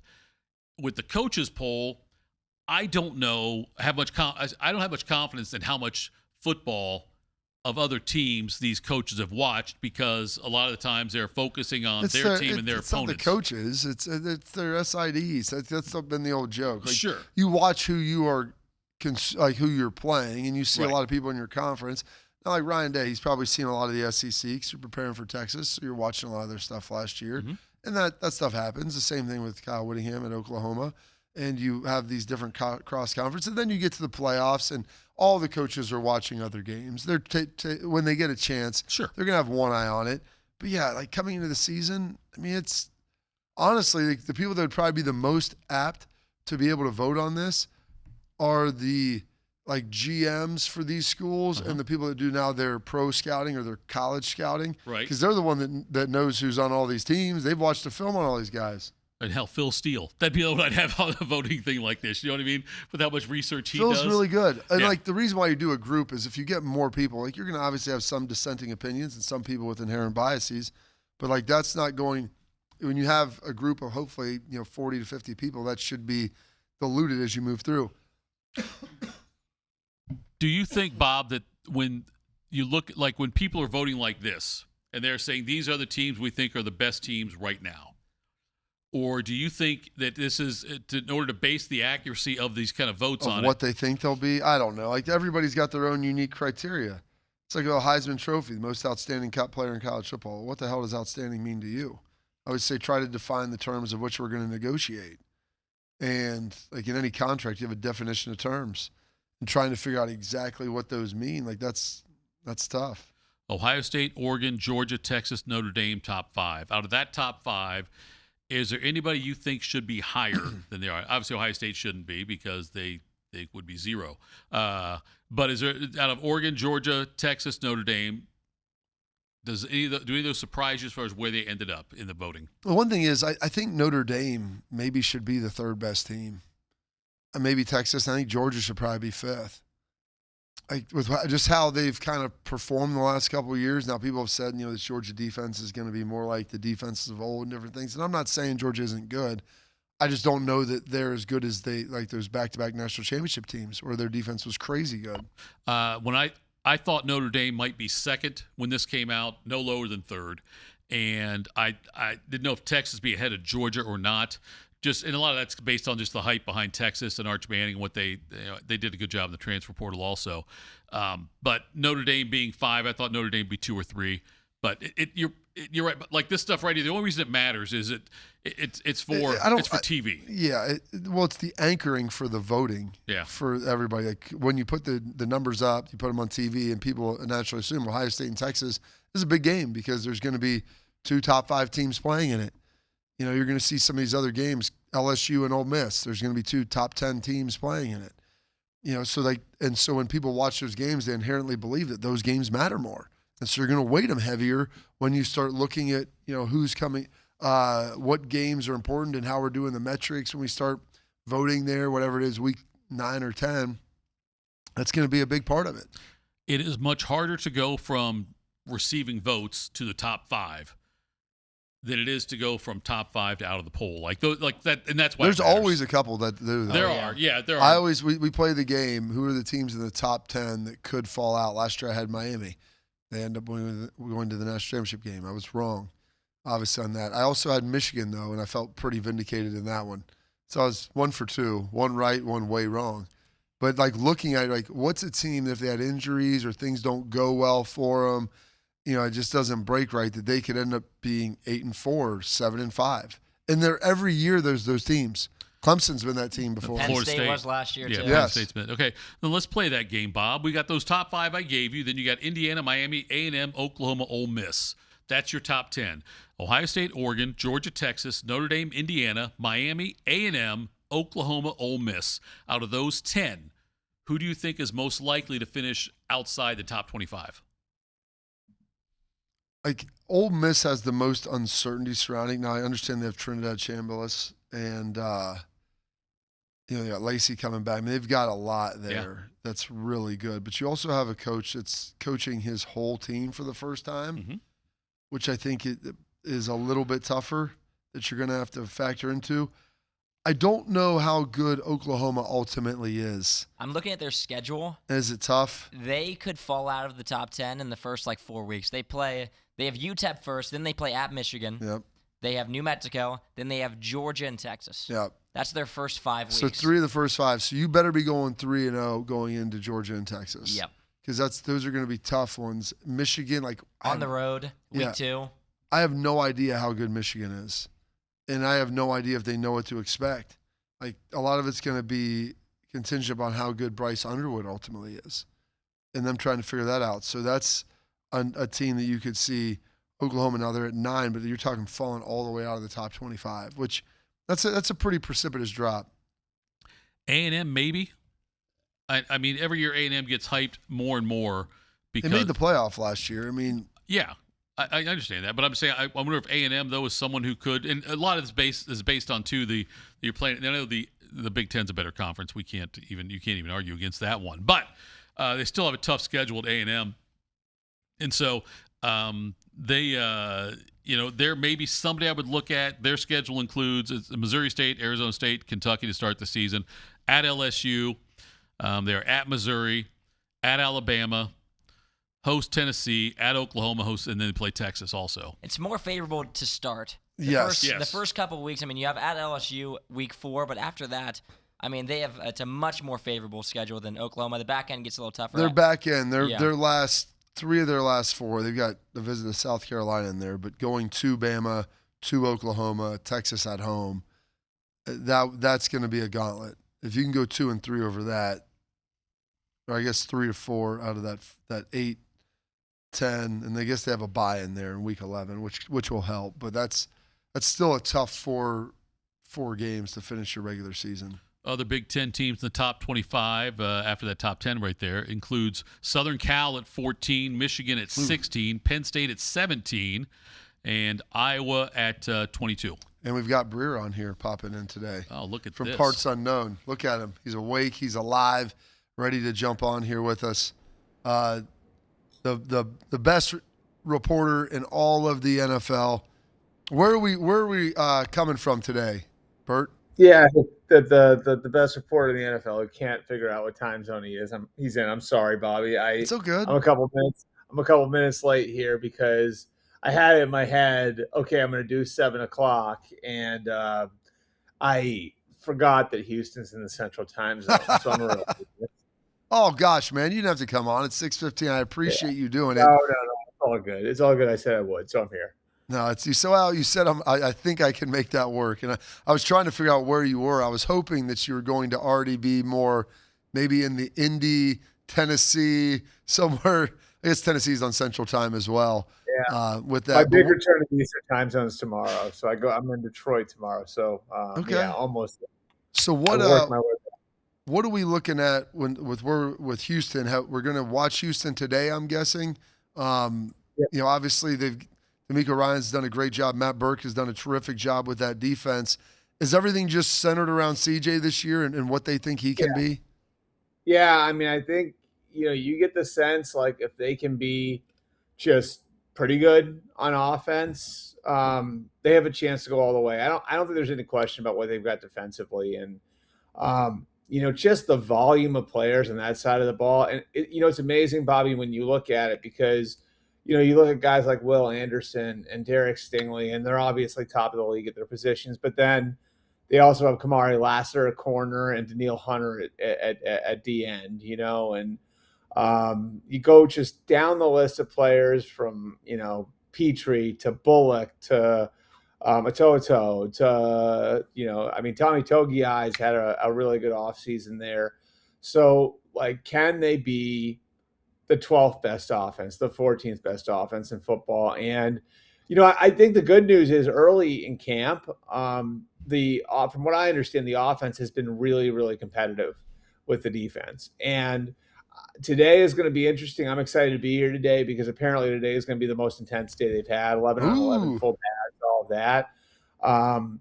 So I it'll be interesting to see what the offense looks like versus the defense today. And as you know, that could be a huge benefit to the offense too, and having to go against that defense every single day during camp, could wind up really benefiting them when they get to the season, because I'm not sure they're going to see a defense as tough as their own. Have you heard Matt Burke, their D coordinator, be talked about? I mean, is he somebody that's on the head coaching radar? Super smart guy, grew up through that Jim Schwartz tree, really talented, and now has a defense that's one of the best in the league. Yeah, Ivy League guy too. So he actually grew up a town over from me in Massachusetts, believe it or not. So you guys are like Affleck and Damon, kind of, Yeah. I grew up in Sudbury. He grew up in Hudson, literally right next to each other. They had a great steak and cheese sub at TC Lando's in Hudson. That's how well I know his hometown. So,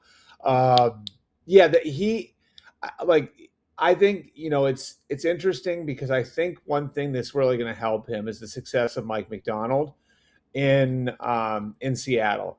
Just the way it helped, Jesse Minter.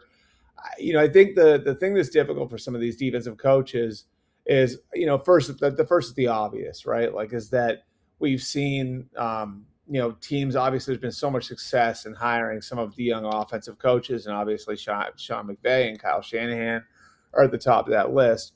I think the tricky thing for young defensive coaches is that so many of the success stories on that side of the ball are the ex-players, right? So it's like Mike Vrabel, DeMeco Ryans. And so where does the guy who kind of came up through the ranks of the defensive side of the ball fit in? Mike McDonald, I think, opened doors for people last year with the success that he's had, and not just the single year success, but what sort of program he's been able to put together over the last 2 years. I think it really helped Jesse Minter get the Baltimore job. And it was part of the reason why Jesse Minter got whatever it was, 7 or 8 teams requesting to interview him. And, I think it'll, in the long run, help guys, like Matt Burke, Christian Parker be another one in Dallas. So I think Matt's got a lot of the tools that you're looking for. And just his intensity, his ability to carry a room. I mean, you've been in those rooms with him, Bobby. And his mind for the game. Now I think what you see with, again, McDonald having success that he had in Seattle, maybe there's a little bit more of a pathway for a guy like that. Albert Rear joins us, MMQB, senior NFL reporter. Albert, I have gone on the record as saying Dallas is going to win the NFC East this year. Bodie, being a Cowboys fan for his entire life, is convinced that it will be awful this year for Dallas. What did you see out there at Dallas that stood out to you? Yeah, it's funny you bring them up after Houston, because I think they sort of view themselves as the reverse of Houston, where it's if the defense can just be competent, then they could really have something, because they believe offensively they're going to be really, really good again. And, having, I think, what they regard as 2 number 1 receivers, they have an offensive line where if they can figure it out at left tackle, and it looks like Tyler Guyton, their former first-round pick, is going to hold on to the job there. They're really solid everywhere else, and you got Dak going into his second, decade as a starting quarterback. And I know Dak feels like he was playing his best ball last year. It was frustrating for him because they didn't have the team success. So I think it's going to come down to Christian Parker again as their new DC, coming over from having worked with Vic Fangio. He's very well regarded, but hasn't called it yet. And then it's what do you get out of Kenny Clark and Quentin Williams and Donovan Ezeraku and Rashawn Gary? And, like, can you be like just like I said with Houston, the 12th best, the 15th best defense in the league? I think the division's wide open. And I think one thing that, Brian Schottenheimer has done is he talked about building the best culture in sports. They've got a lot of really good guys in that place. And it feels like a really healthy team right now. So we'll see what happens. I think the one question with them, too, is going to be whether or not they can stay healthy. Because they've got a really good, I'd say, front line of players on both sides of the ball.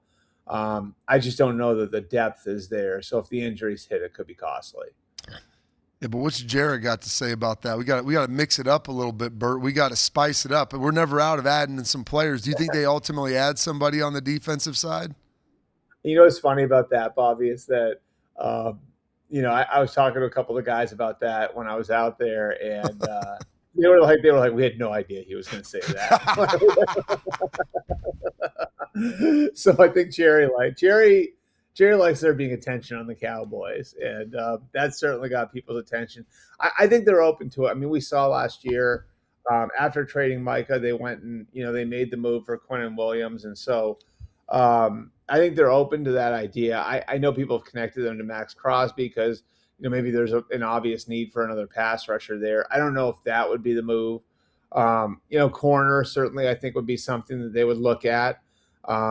They feel good about the guys they've got at that position. Deron Bland, Kobe Durant coming over from the Rams, but could they add another guy there? Certainly. Again, I think that was more just Jerry kind of saying it to stir things up a little bit.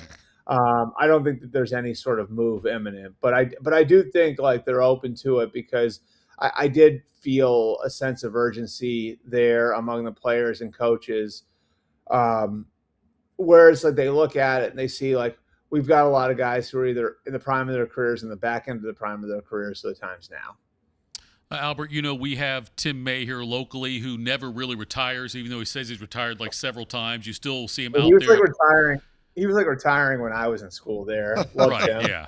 So he'll still be out there. He was the old guy on beat. He was the old guy on the beat when I was when I was the student reporter at the Lantern.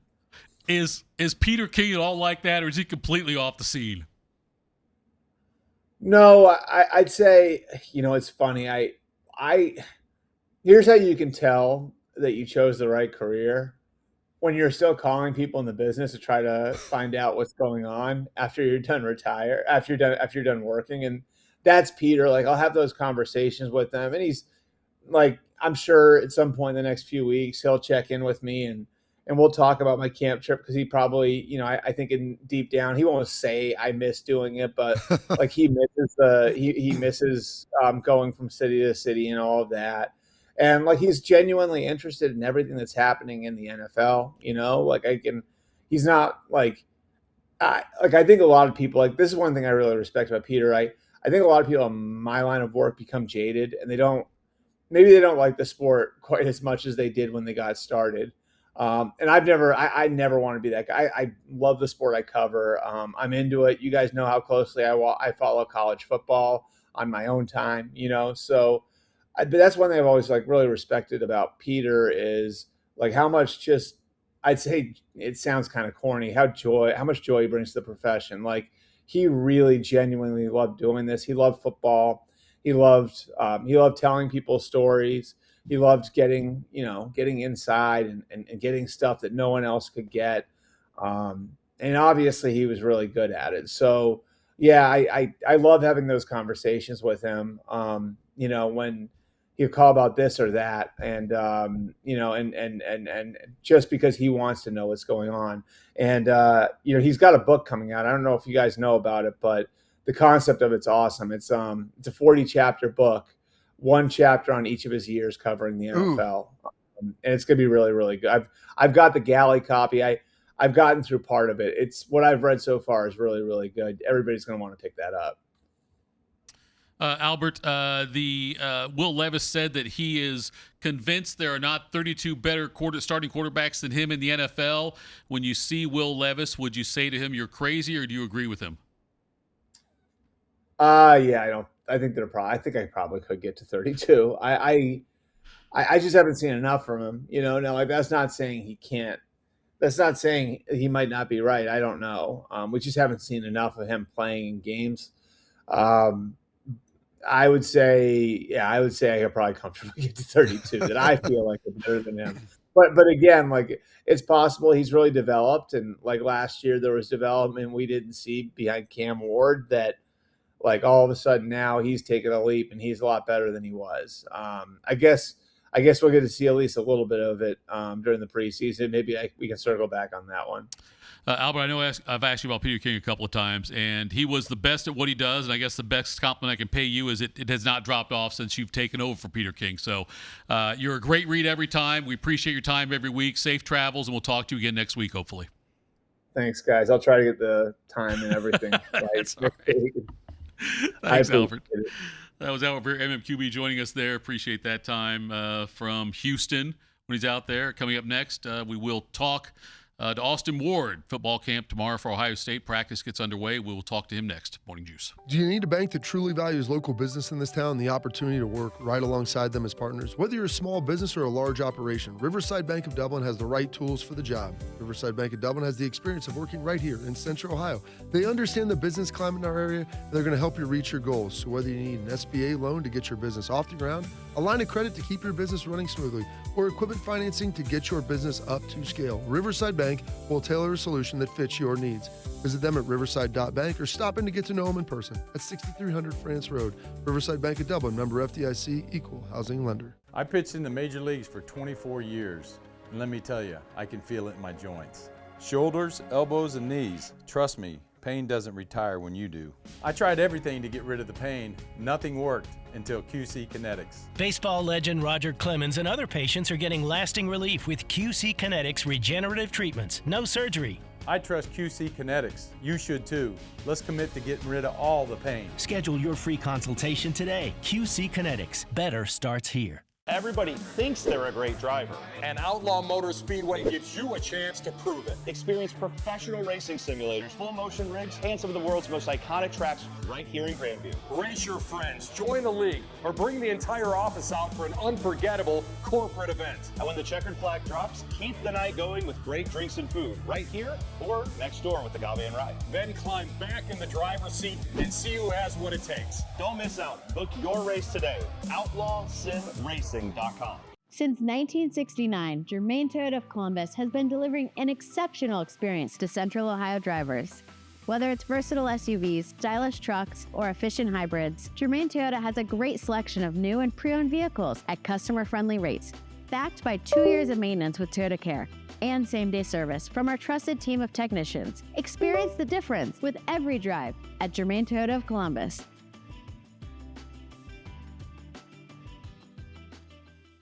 Delaware County Veteran Services is a county office that faithfully assists veterans of Delaware County. Although not the Department of Veterans Affairs, we help veterans and their dependents navigate through the process of applying for benefits administered by the VA, and we provide transportation to VA medical facilities. So if you're a military veteran or a spouse of a veteran, schedule your appointment today. A wide range of VA and local benefits may be available to you. Delaware County Veteran Services, conveniently located in the historic courthouse in Delaware. The 10 TV Plus TV app, streaming 24/7. Local news from the team you trust. Track how the weather will impact your day. Breaking news, live from the scene. All the news you need. 10 TV Plus. Download on your TV and watch for free. What's the best way to make sure you don't miss any of your favorite fan shows? Oh no. Download the Fan app, silly. Ah, damn it, I knew that. App Store, Google Play, or just scream right at your phone. Psst, you can also listen to Buckeye games. Do it now. Tito invited the new Russian family who moved in down the street to watch Rocky IV. It did not go well. I must break you. This is Morning Juice.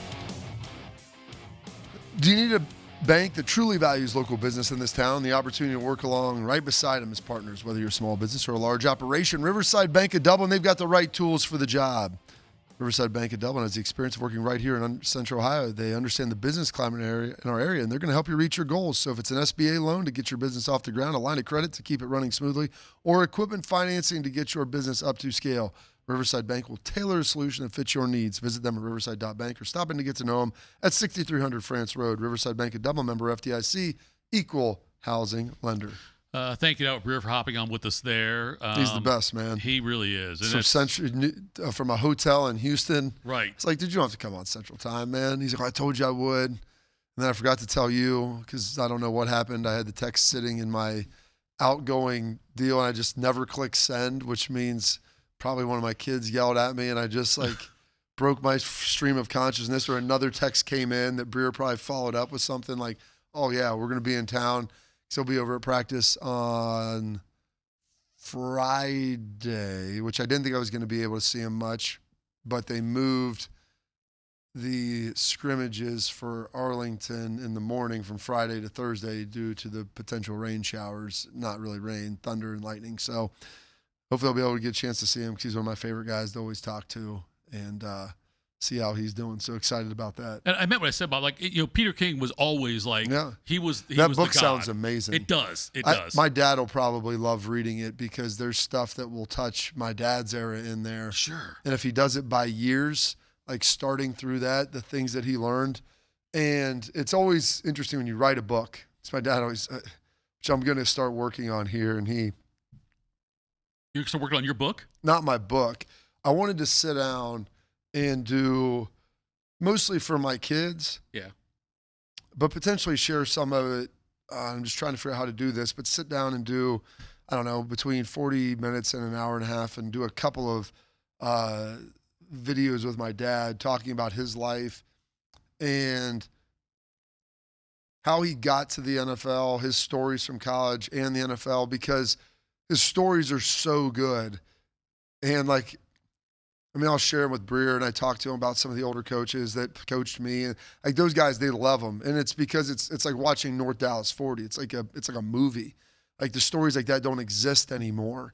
And he's like, if I wrote a book, I didn't ever want to harm you or your brothers on the off chance that you would have had the ability to ultimately get there. And then you maybe say something about someone that they didn't find in the best light or didn't maybe put them in the best light, even perceived or real, that they would penalize you for that. So he's like, I always held off on trying to do that, but he's got these unbelievable stories. And so I'm like, you know what? I'd like to have some of those to be able to immortalize those for my own doing. But then also, I didn't get to hear a lot of the good stuff until I got to college and really then I was in the NFL when he started sharing some of the really good ones. And none of my kids are there yet, and none of my nieces and nephews they won't be there for a while. And I wanted to make sure I could get these while he still has the energy to be an unbelievable storyteller. My dad it's funny, he doesn't really like to engage with people a lot. When he does, he's really good at it and does such a phenomenal job of telling these stories. And occasionally there's a new detail that pops in, or there's a new story that comes up, which, he told me this one, and my dad's never been a big fan of Donald Trump. And it's funny, my brothers and I will gas him up and, go back and forth with him about different things. And I never really knew why. It's like everybody can have their reasons, but he never really articulated it. And, politically, my grandfather was a union worker, glazer. And so he's probably been a little more Democratic leaning. My mom's kind of been on the other side. So it's always been entertaining growing up in that household. My mom's brothers and my dad, and just the conversations that they have. And my dad doesn't like to get into all that. And he told my brother, I've never even heard this story one time.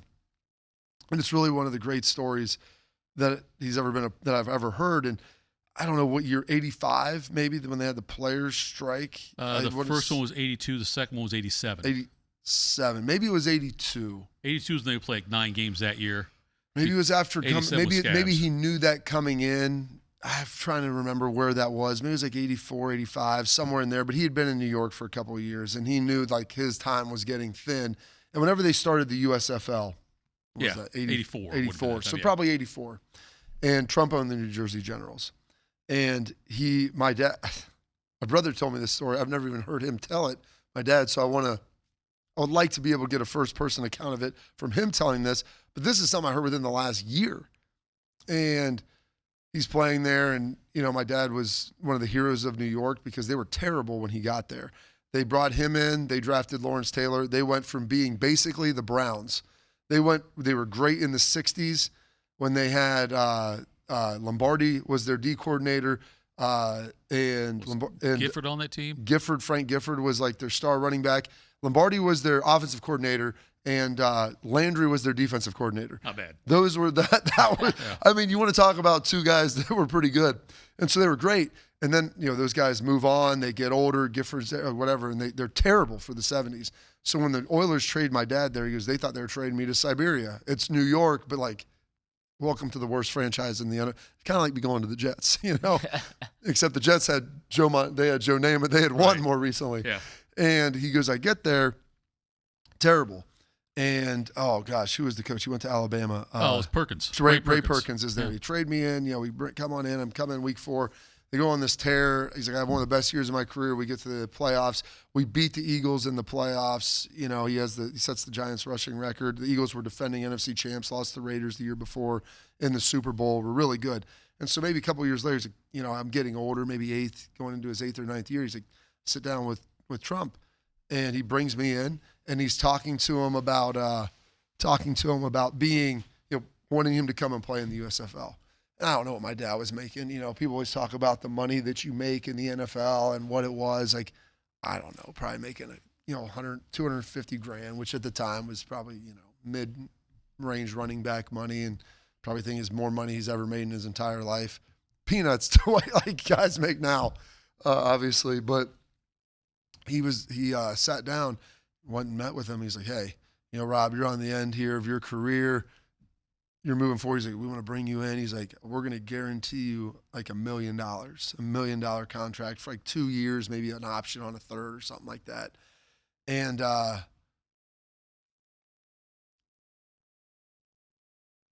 it's interesting because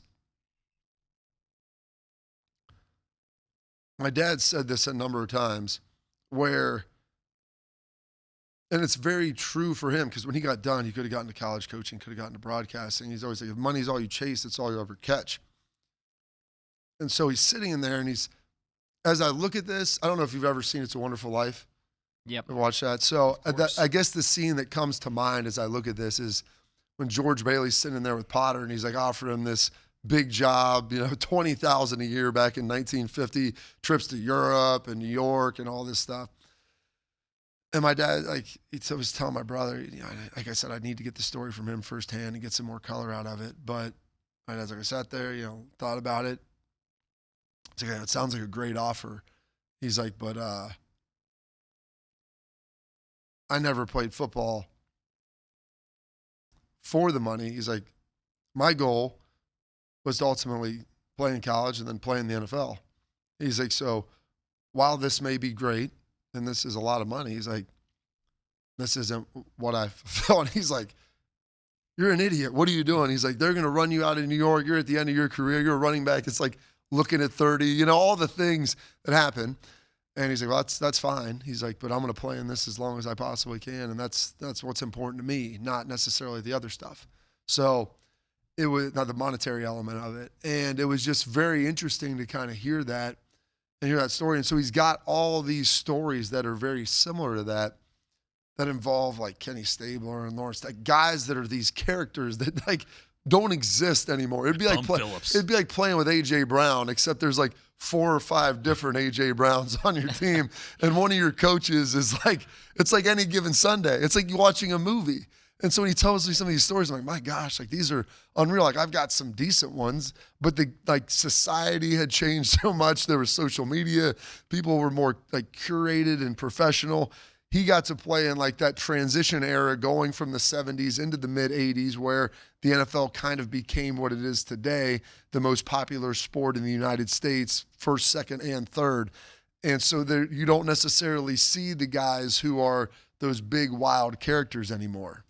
Bob, you mentioned your dad's goal was, play in college, play in the NFL. And I know there's some kids, when you put the microphone from them at 8, 9 years old, they say, I'm going to play in the NFL someday and all that. It's a long shot for anybody, any human, to play in the NFL. We know that just statistically. Would you consider your dad even longer shot? Just like his growing up, where he went to school and all those things, was his story more of a long shot story than some other people? I think his story was very indicative of the stories of the time, and especially the stories of like the Midwest, where, I mean, he was part of the baby boomer generation, and he watched kind of the erosion of the industrial base in middle America and factory cities and all of those things. But, you know, the guys from Aliquippa, Pennsylvania, and like all of the people, the Youngstowns, the Toledo, like people along the valley in Ohio, like all of these guys who came from middle America, who came from blue collar working homes, who their parents, who their dads were probably either a product of, you know, my grandfather's in the Korean War, World War II. Maybe they weren't the best dads, but were really tough men who instilled in their parents, like in that generation, like, you want to be good at something, you got to go work at it. And so if you've been blessed with enough ability, we're not going to give you, you're going to get an opportunity somewhere along the way, but you got to go earn it, and then you got to make the most of it. And so, yeah, his story was a long shot story, but if you look at a lot of guys that are around him, part of it was, I mean, he wasn't overly physically blessed. I mean, he's touching 6 foot with cowboy boots on probably when he was 25, but, you know, he wasn't the biggest guy, wasn't the fastest guy, and didn't even start until, like, the irony, like, is my dad's story, he wouldn't even probably played in college football today. He didn't start till, like, at running back till, like, the 7th game his junior year in high school. You know, he got to start at corner because their backup corner was at his sister's wedding, and their starting corner broke his leg in warm-ups, like in the second game of the season. I mean, he's like, dude, I was the third team guy. He's like, I don't even get out there in any realm, any normal realm. He's like, but the backup's like, well, I got to go to like my sister's wedding. He's like, I'm not going to play. So he leaves, and like next thing you know, he's like, dude trips over something, breaks his leg in warm-ups. Like, all right, Carpenter, you're up.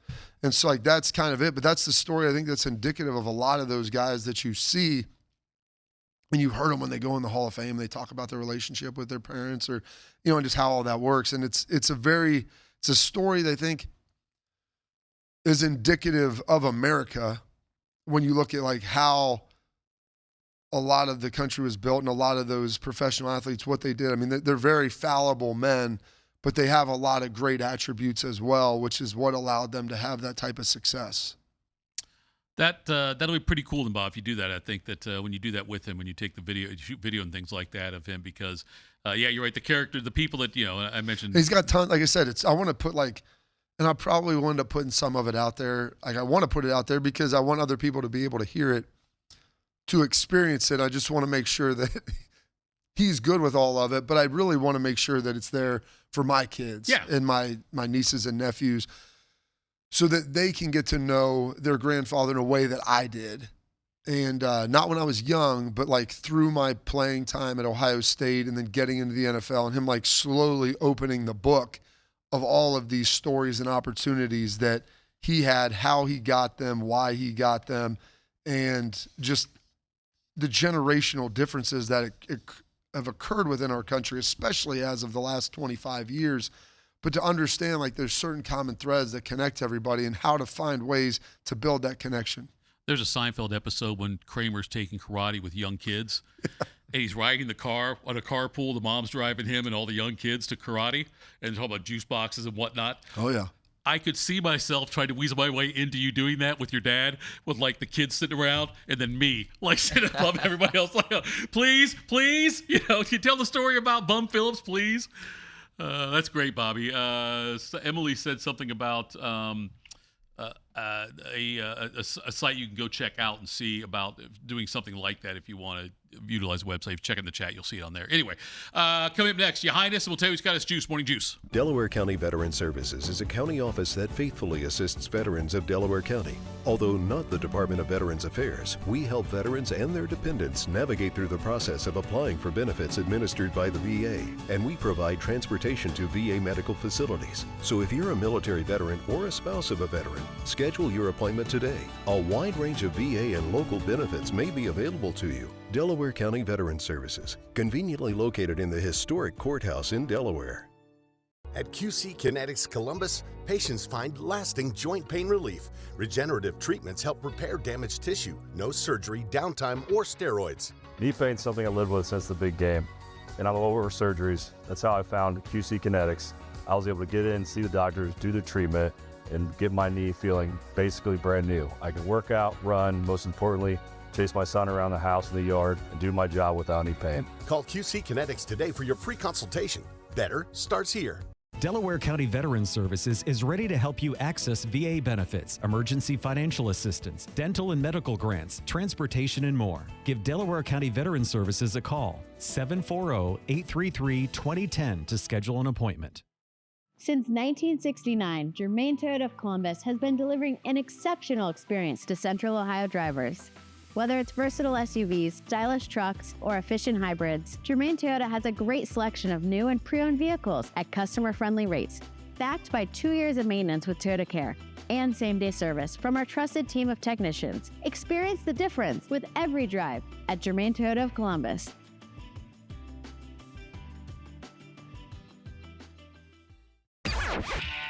Morning Juice is now live on YouTube. Join Bobby Carpenter and Jeff Thitoff weekday mornings from 6 to 8. Just search 971 The Fan to catch the live experience or watch on demand. The Fan. Do you need a bank that truly values local business in this town and the opportunity to work right alongside them as partners? Whether you're a small business or a large operation, Riverside Bank of Dublin has the right tools for the job. Riverside Bank of Dublin has the experience of working right here in Central Ohio. They understand the business climate in our area, and they're going to help you reach your goals. So whether you need an SBA loan to get your business off the ground, a line of credit to keep your business running smoothly, or equipment financing to get your business up to scale, Riverside Bank will tailor a solution that fits your needs. Visit them at riverside.bank or stop in to get to know them in person at 6300 France Road. Riverside Bank of Dublin, member FDIC, equal housing lender. The 10 TV Plus TV app, streaming 24/7. Local news from the team you trust. Track how the weather will impact your day. Breaking news, live from the scene. All the news you need. 10 TV Plus. Download on your TV and watch for free. What's the best way to make sure you don't miss any of your favorite fan shows? I don't know. Download the Fan app, silly. Ah, damn it, I knew that. App Store, Google Play, or just scream right at your phone. Psst, you can also listen to Buckeye games. Do it now. Bobby is known as the General. Tito shops at Dollar General. This is Morning Juice. Morning Juice. Look at this guy. I'm happy he's got a shirt on. He is Your Highness, WeWinUwin.com, joining us here now. Good morning, Your Highness. Thank you for changing your schedule around to meet with us today since we can't do our normal Friday thing. WeWinUwin.com, match it up and bets where you can find all of his YouTube stuff, his social things there. What conference do you want to talk about today, Your Highness? First, let's start out with a good morning, Columbus, Ohio. And where's my man Brody? We got Phil in. Yeah, we got Phil. Isaiah in Phil today. Yeah. All right, Phil.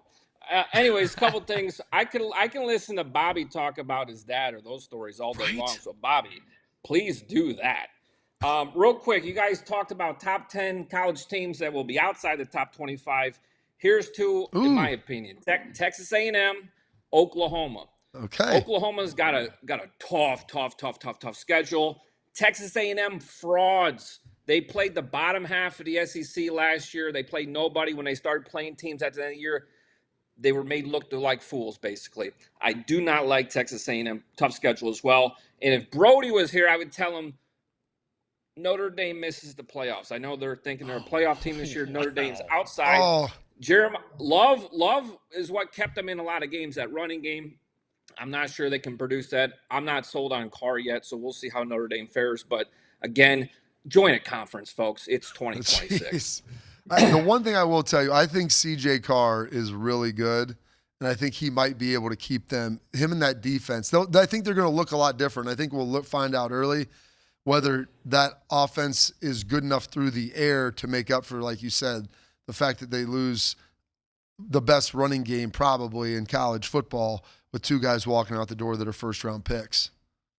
Yeah, I have them with 3 losses. I'm not sure if a 3-loss Notre Dame team makes the playoffs, so we'll see how that fares. But let's head to the Big 12. That episode's dropping Saturday. I got 3 of my best bets for you. I'm going to rapid fire them here for you, so I know we're getting close to the hour. So number 1, BYU. You know how much I love a Cougar. BYU Cougars going over 8.5 wins. Oh. They got the quarterback back. They got 7 guys on defense returning. I like that. They're a very disciplined team. Don't commit a lot of penalties. I like BYU over 8.5 wins. Number 2, I like the Cougars. Houston. Send me down to where Breer's at. Houston, Texas. The Cougars over 7.5 wins. Again, a lot of defensive guys coming back. The quarterback's returning. I like they're trending in the right direction. And then the third play there for you in the Big 12 is Texas Tech, the Red Raiders. Under 10.5 wins. Why? Who's quarterbacking the team? Remember that Sorsby guy? He gone. So they put a lot of assets, let's put it that way, into making sure they had him as their quarterback. I think there's a big drop-off to the quarterback. They're good. I have them as a 9 or 10-win team. 10.5's tough. So go under 10.5 wins for Texas Tech. All right. I know, we're up against it here. What's going on with WeWinUwin.com? Anything people you want to tell people how to find out all your stuff, how to make money like you're making money? Yeah, so first off, very transparent. I rarely come on here and say this, but we had a losing week this week. Not a lot. $100 bettors would have been down about $448. You're still up, and I think we dropped just below that $80,000 mark for the year. We're about 78, 79. So losing does happen. It's rare and far between, but it does happen. We'll jump on the right foot and do the wrong thing here coming up. Head over to WeWinUwin.com. But here's what I want to plug. We're raising money for youth baseball in Maumee, Ohio via College Football Survivor Pool. It's one of our most popular contests all year. It's only $50 to get in. Proceeds go directly to 12 to 14-year-old baseball in Maumee, Ohio. It's a suburb of Toledo. But head over to the website. AP Top 20 poll is, or Survivor Pool is just that. You're picking only the top 25 teams each week. Traditional Survivor rules, you can only pick a team one time. We expect over 100 people participating this year. First place should be then close to $5,000, hopefully with rebuys and everything. So, again, head over to the website, check it out. If you have any questions, you can always email me. First name Chad at WeWinUwin.com. Chad, we appreciate the time. Thanks so much. We will talk again soon, buddy. Yes, and Bobby, get that. You got to get like a docuseries with your dad or maybe some of those old time guys. So, anyways, tell your father I said hello, but tell your wife I said hello. All right, peace. That was your highness there. Always beautiful. Yes. All right, let's do what's got us juiced. What's got you juiced? Sponsored by Newman Roofing. For all your roofing, gutter, or siding needs, call Newman Roofing today at 614-NEW-ROOF or visit online at newmanroofing.com. All right, Bob, lead us off. Oh, goodness. What's got me juiced? Yesterday was my son's birthday. He turned 10, and we went to Kings Island. And after riding the F-18 last year, it's like, okay, these roller coasters aren't going to be that bad. And they really weren't. They started off with the Beast. We went to Flight of Fear, rode Orion. And the reality was the flight was that I did was about an hour long last year, and it was bumpy. The last, 20 minutes, all I wanted to do was get off. And I was sweating heavily. I was hurting.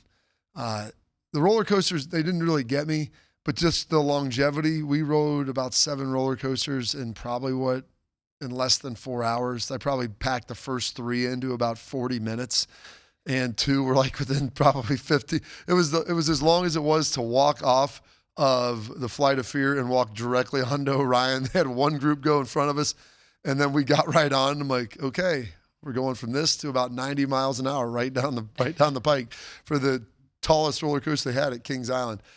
And at the end, I was smoked. I was hurting yesterday. I had to get in the cold tub when I got back. I was trying to clear my head out. I've got a speaking engagement today for the Ohio Cemetery Union up on Olentangy. So excited to go do that after this. Had a little coffee to kind of get my brain rattled back out. We got a big week. We'll be out at Ohio State here the next 2 days. Excited for that. Hopefully the weather isn't atrocious, and we'll be able to see some of that stuff and get some of that in. Excited for that. Excited for everything going on. That has me juiced. What's Strike's got to say? Somehow my wife saw through all of that crap when she was 15 years old. Was like, yeah, I'm going to hedge my bets and date that guy. It's really an amazing concept that they've been together that long, despite some of his issues early in life. Isaiah, what we got? Today, my brother's birthday. Oh, nice. And so spend some good time with him.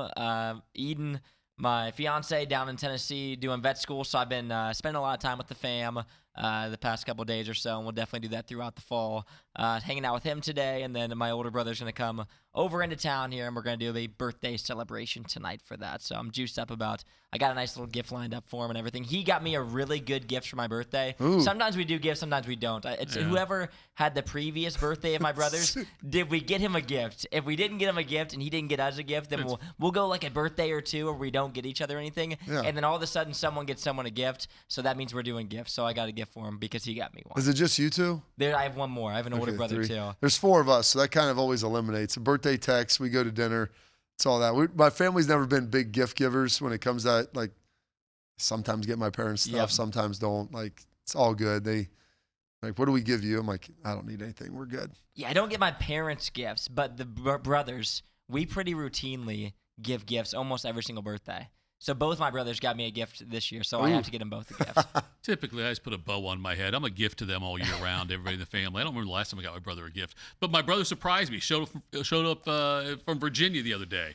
And so popped into my house. I didn't even know he was coming up. Did he have a bag with him? Did not have a bag with him, at least not at my house. Maybe he's staying with my sister, so maybe he has a bag over there. I'm not sure. But that was nice to see him. I'm juiced about tomorrow and Friday, being out there at Ohio State and getting a chance to – it's a beautiful setup they have out there for us, and it's a great view. And we'll hope we'll get Ryan Day on there hopefully tomorrow, maybe Bjork on Friday, and hear what they have to say. That's always a lot of fun. And so I'm excited about that right there. What else has me juiced is my son's got a basketball camp. He's got one. He's doing one Saturday, Bob, that Jay Sean Tate's putting on out at Polaris somewhere. That looks like a really good camp. And Jay Sean's just doing. I think it's a free camp, and he's just out there because he just wants to get back. He wants to get back. Every kid's getting a basketball, like a regular basketball, among other things, and it's all free. So Jay Sean giving back to the community, the former, what was he, Pick North, I believe, right? Jay Sean was Pick North, yeah. So was he North? He was Central. I think he was Central. Oh, he was Central, okay. All right. But anyways, that's coming up this weekend, so I'm excited about that as well. But yeah, tomorrow, though, we'll be out there live at Ohio State, folks. Show up out there if you want to check out practice 9 to noon. And we will talk to you tomorrow, Morning Juice.